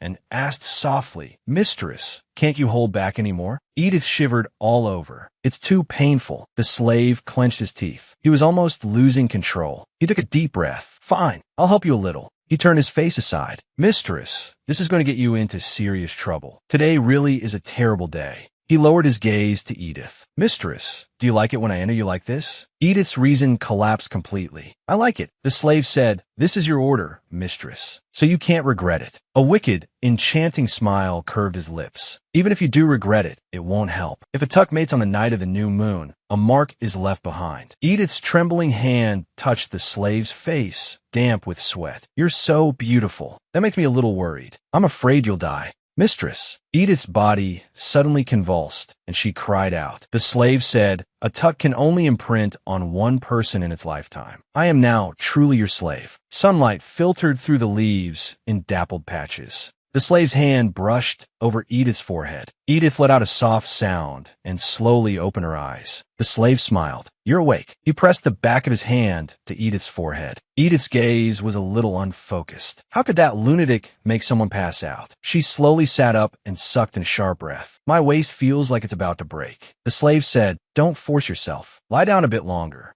Edith held her waist. He was so rough. I hope nothing actually tore. Watching her, the slave said, it did tear a little, so I stitched it up. Edith's eyes widened in horror. She abruptly lifted her skirt. Where? With that size, I knew something would go wrong. The slave looked innocent. I meant the seam of your dress ripped. I sewed it back up. You're too much. I was being careful. Edith pulled up her bodice. Careful? At my age, I really thought I was going to split apart. I'd better change clothes. The slave asked softly, does it still hurt a lot? I'm sorry. I wanted to hold back, but at that moment I couldn't control myself. If it still hurts, I'll go down to the village and get medicine for you. Edith looked at him suspiciously. Why are you suddenly being so nice to me? Did you take the wrong medicine? The slave lowered his eyes. And next time, I really will be careful. Edith jolted in shock. There's going to be a next time? Get lost right now. The slave's eyes darkened. Why wouldn't there be a next time? Mistress. Edith took a step back. You're free now. The slave bent down close to her. What nonsense are you talking about? You're my mate now. Don't you know what it means for a tuck to sleep together on the night of the new moon? Edith trembled. What happens? The slave said, I already told you. You're my mate now. When tucks unite on the night of the new moon, they leave a mark.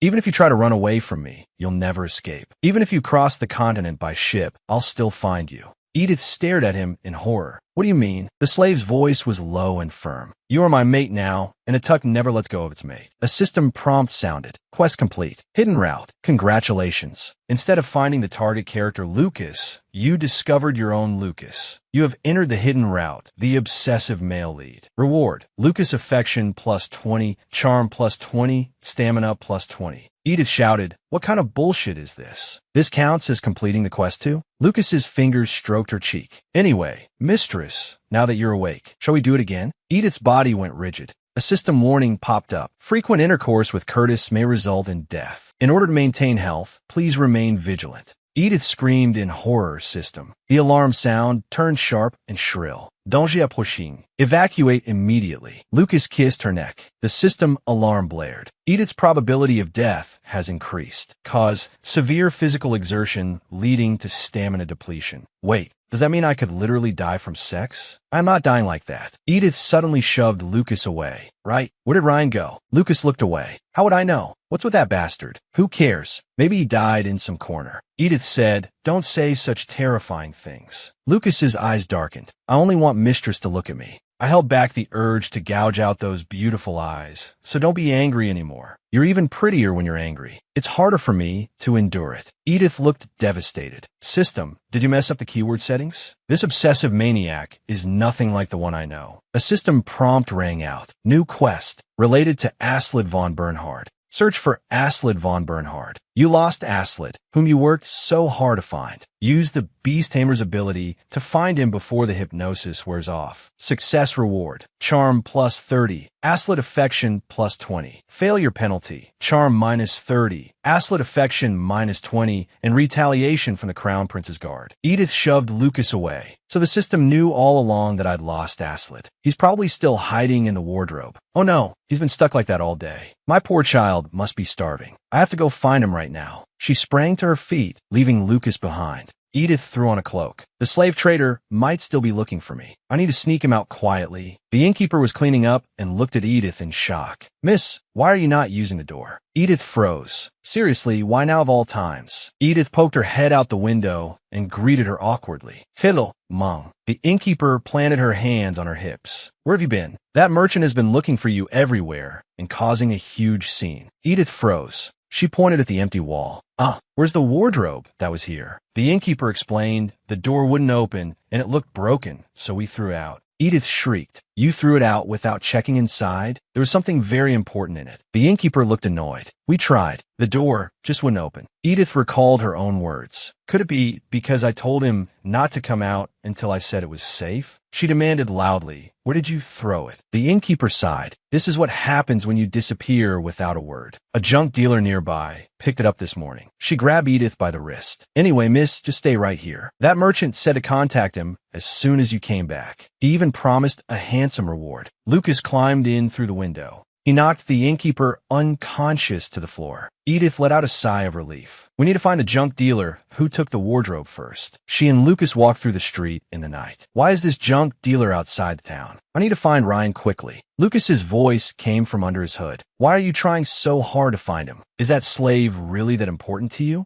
Edith turned to face him. He isn't a slave. Lucas shot back. Then what's so good about him? I like being my owner's only slave. Edith let out a sigh. You're not my slave either. Lucas's gaze darkened. If you mention that bastard in front of me again, right in front of your eyes, Edith's whole body stiffened. So this is what a real obsessive looks like. Lucas laughed softly. Just joking, mistress. Don't be scared. Edith asked carefully. Let's change the subject. By the way, don't you have a real name? What should I call you? Lucas answered, my real name? If you really want to use the name I had before, then just call me Lucas. Edith frowned. Isn't that the name of all Tuck slaves? Fine, then I'll just call you Lucas. Lucas nodded. I'll decide on my real name later. Edith looked at him in surprise. Lucas explained, not just my name. My appearance can change too. Tucks can alter their hair color and eye color to suit their mate's preferences. Edith fell into thought. That setting never showed up before. Is it because I never played Lucas's route? Lucas said softly, there's still time before the next new moon. You can think about it slowly. Before that, mistress, you need to gain some weight. Edith's cheeks flushed. Why do I need to gain weight? Lucas explained, you need to build up your stamina. On the new moon, you could barely handle me. Edith froze. I'm absolutely not doing that with you again. Though it'd feel really good. Wait, if I increase my stamina, will the risk of overworked death go down too? I need to check my status window. A system panel appeared. Stamina 30, reputation 30, elegance 20, charm 120, divine power, morality 30. What? My stamina got cut in half? Before, as long as I ate and slept well, it would recover completely. I've never looked closely at the status window before. This time I need to read it carefully. Detailed explanation. Edith Abina's vitality. If stamina drops to 0, temporary death. Regular exercise and a healthy diet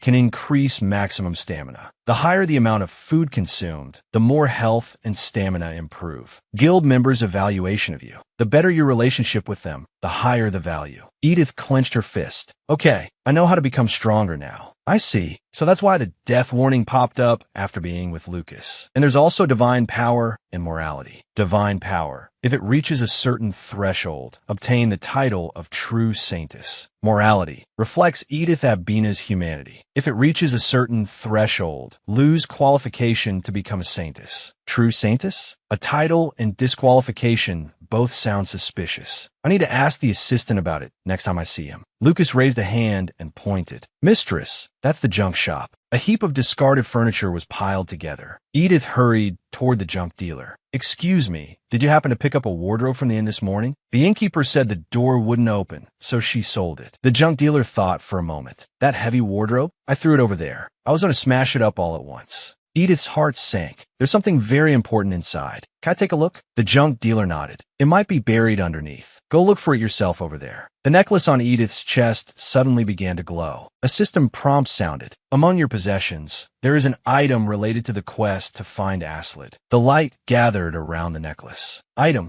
Beast Tamer's necklace. Can track lost pets. So this was the one Ryan begged me to buy. No wonder a random roadside item had such good quality. So it was a special item. Is it pointing to Ryan's location? Edith followed the necklace's glow. The system prompt sounded again. You are approaching Aslid. Edith quickened her pace. The light grew brighter and brighter. The system notification became urgent. You're getting closer and closer to Aslid. Edith stared at the heap of wreckage in disbelief. Don't tell me he's still trapped in there. Aslid panted in the darkness, the smell of rust. He closed his eyes in despair. Edith still hasn't come? A childhood memory suddenly surfaced. A group of children stood in the doorway. Do you want to play hide and seek with us? It was the first time after entering the imperial palace that his half-siblings had invited him to play with them. Aslid stared at them blankly. The Emperor of Alfheim had no fewer than 4 children. The princess born to the Empress and her 2 sons, and Aslid, born to a concubine. He was always alone because he had no magical power. Even so, Father favored me more. He saw the extraordinary intelligence I had shown since childhood. He saw my potential as a ruler. They were deeply jealous of Father's affection. Using my mother's humble birth as an excuse, they looked down on me. Though I was lonely, I still longed to be close to them. The princess smiled and asked, "What do you think, Astrid? We wanted to play with you for a long time." Astrid smiled innocently. It was the first time he had ever felt so happy. The princess's smile was chilling, and the princes behind her also wore eerie smiles. I didn't notice their intentions at all. The princess pointed at an old wardrobe. "I'll hide under the table. You're small, so you hide in that wardrobe." Astrid spoke up. "Sister," the princess cut him off. "You should call me Your Highness." Astrid corrected himself. "I'm sorry, Your Highness, but this wardrobe is too small for me." The princess replied coldly, "It's more than enough for someone your size." Then she suddenly shoved him into the wardrobe. "The seeker will come find you soon. Until then, you absolutely must not come out." The wardrobe doors slammed shut, and the lock clicked into place. I was frightened, but I still believed her. I waited for the seeker to come and find me, but the seeker never came. At first, I waited for Father. He would surely worry when he realized I had suddenly disappeared, and then send people to look for me. But he never came either. Then I waited for Mother. He had promised that after staying a few nights in the capital, he would come to the palace to see me. But the promised day had long passed, and he never appeared. Had a week gone by? The wardrobe door gave a faint rattle, and in the end, I forced it open myself. I fell heavily to the floor. In that dark, cramped space, I realized a cruel truth. No one would ever come save me. Yes, so I should stop waiting. I had already known this long ago. Promises were never kept. Don't expect anything. No one will come. He won't come either. Suddenly, a loud crash rang out. Edith's voice pierced through the rubble. "Are you in there? If you are, answer me." Lucas grabbed Edith by the arm. "Master, stop reaching in. I'll do it." Edith shook off his hand. She began digging with her bare hands, heedless of everything else. Astrid's pupils trembled slightly. In that moment, I actually felt as if my heart would stop beating because of her. Edith's face was right before him. She cried with joy. Thank goodness. You're still alive. A feeling as if his very soul had been lifted up enveloped Astrid's entire body. He couldn't escape it. And he didn't want to. He suddenly pulled Edith into a tight embrace, holding her as if he wanted to press her into his very body. If I lose her, I'll be trapped in endless darkness again.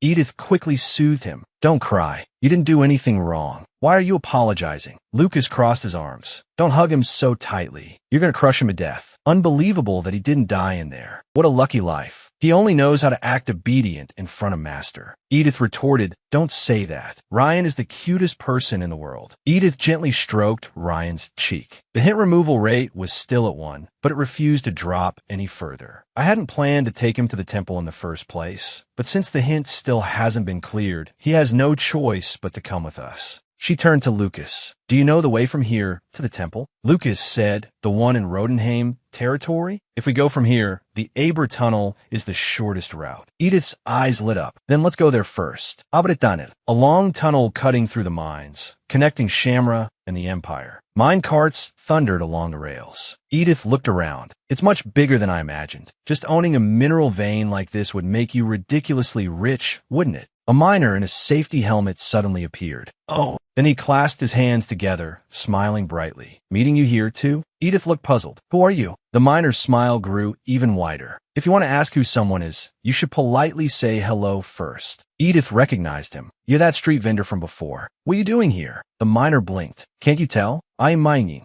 not or gemstones. Since fate has brought us together again, stop by the main store next time. I'll give you a discount coupon. He held out a card. Edith waved him off. No thanks. I'm not coming back to Shamra again. The miner said, the main store is in Alfheim. It's not a place just anyone can enter. I'll give you a special pass, too. He stuffed the pass into Edith's hand. Edith froze. The item list written on it was exactly the same as the hidden shop in the game's lobby. Love-struck eyes, which increased charm. Pardon certificate, which increased morality. Even if it was a secret shop, it was far too strange for an ordinary store to be selling things like these. The miner waved. Then see you next time, customer. Edith's gaze sharpened, and she grabbed the miner by the arm. You're the assistant. The smile on the assistant's face instantly froze. A purple light flashed in Edith's eyes. Lucas stepped forward. What's going on? Who's this bastard you wanted to see so badly? Your secret lover. The assistant hurriedly waved his hands. If you come to the secret shop's main branch in Alfheim, I'll tell you everything I know. Well then, I'm off. I'm very busy. Golden light flashed, and the assistant vanished in an instant. Lucas glared at Edith. Who the hell was that guy? Is he really your secret lover? Edith ground her teeth. Of course not. If I ever see that bastard again, I'm going to kill him. A voice suddenly called out, Edith. Edith turned toward the sound. Curtis was standing there.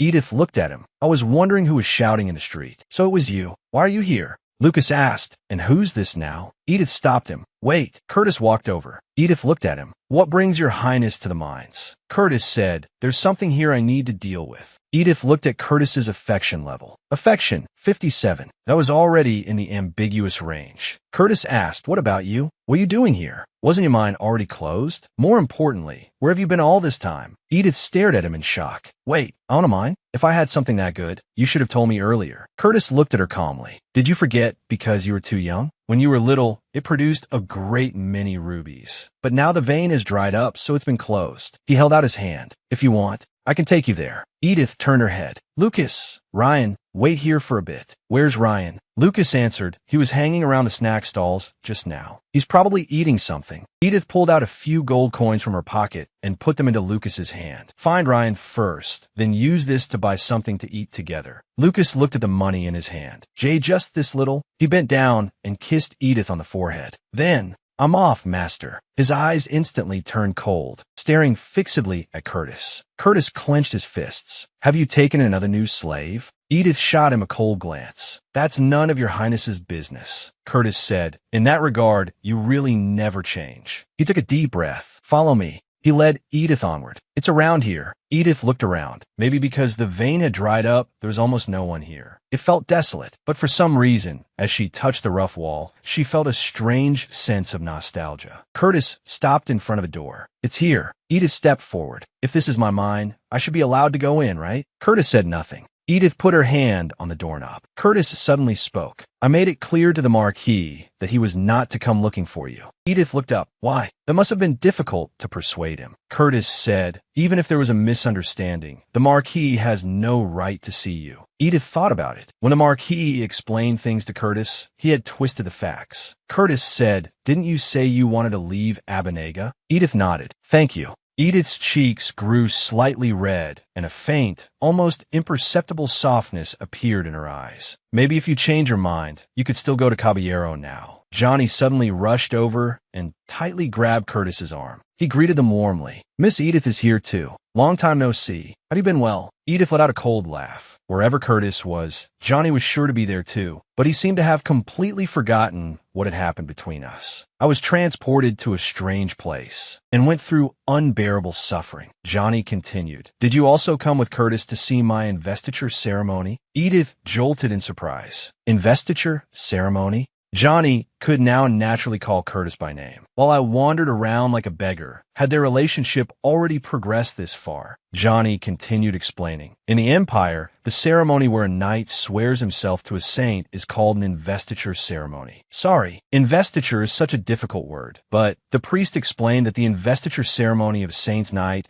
is actually no different from a sacred engagement ceremony. Johnny was right. In the Empire, nobles usually held an investiture ceremony for their fiancés. That was why Edith, who had once been treated as the mistress of Caballero, had been regarded as the future Grand Duchess. Edith turned around. I didn't come to attend your Highness's investiture ceremony, but congratulations anyway. Johnny looked at the abandoned mine. By the way, whose mine is this? It looks so pitiful, like it could collapse at any moment. Edith burned with anger. She pushed open the mine door and walked inside. A faint memory lingered in my mind. Why, at an age when she should have been playing with dolls, did Edith come so often to a deserted mine like this? Johnny's gaze sharpened. A faint light glimmered at his fingertips. The mine began to shake violently. Edith suddenly looked up. Johnny lunged over. Miss, be careful. A smug, cold sneer flashed in his eyes. Edith suddenly seized Johnny by the arm. Yes, of course I was being careful. I knew you could use magic. How could I not be careful? Huge rocks came crashing down, and the tunnel collapsed in an instant. Curtis shielded Edith with his body. Broken stones struck his back, and he let out a muffled groan. Edith's eyes flew open. Curtis looked down at her, his voice urgent. Are you hurt? He helped Edith to her feet. The entrance is blocked. We have to get out through the back, but the saint is missing. I need to get you out safely first, then come back for him. Edith asked in confusion. Shouldn't we look for the saint first? After all, you're his knight. Curtis cut her off. Even so, I can't leave you in danger. Edith thought to herself, he's overflowing with knightly spirit, so he's choosing to save the woman in front of him first. She grabbed tightly at Curtis's sleeve. Sorry, I'm a little scared. Curtis looked at her. Aren't you standing a little too close? Affection, 61. Edith froze. Why were his expression and tone so stiff? Yet his affection level was rising. Curtis let out a soft laugh. You're still as timid as ever. He pulled Edith into his arms. Curtis's body swayed, and he suddenly collapsed. Edith cried out, Curtis! She saw the blood on her own hands. Could it be from when he blocked the falling rocks just now? New mission unlocked. Escape the mine safely with the injured Curtis. Mission success reward. Curtis affection plus 15, charm plus 20, divine power plus 10, mine excavation rights acquired. Mission failure penalty. Curtis dies.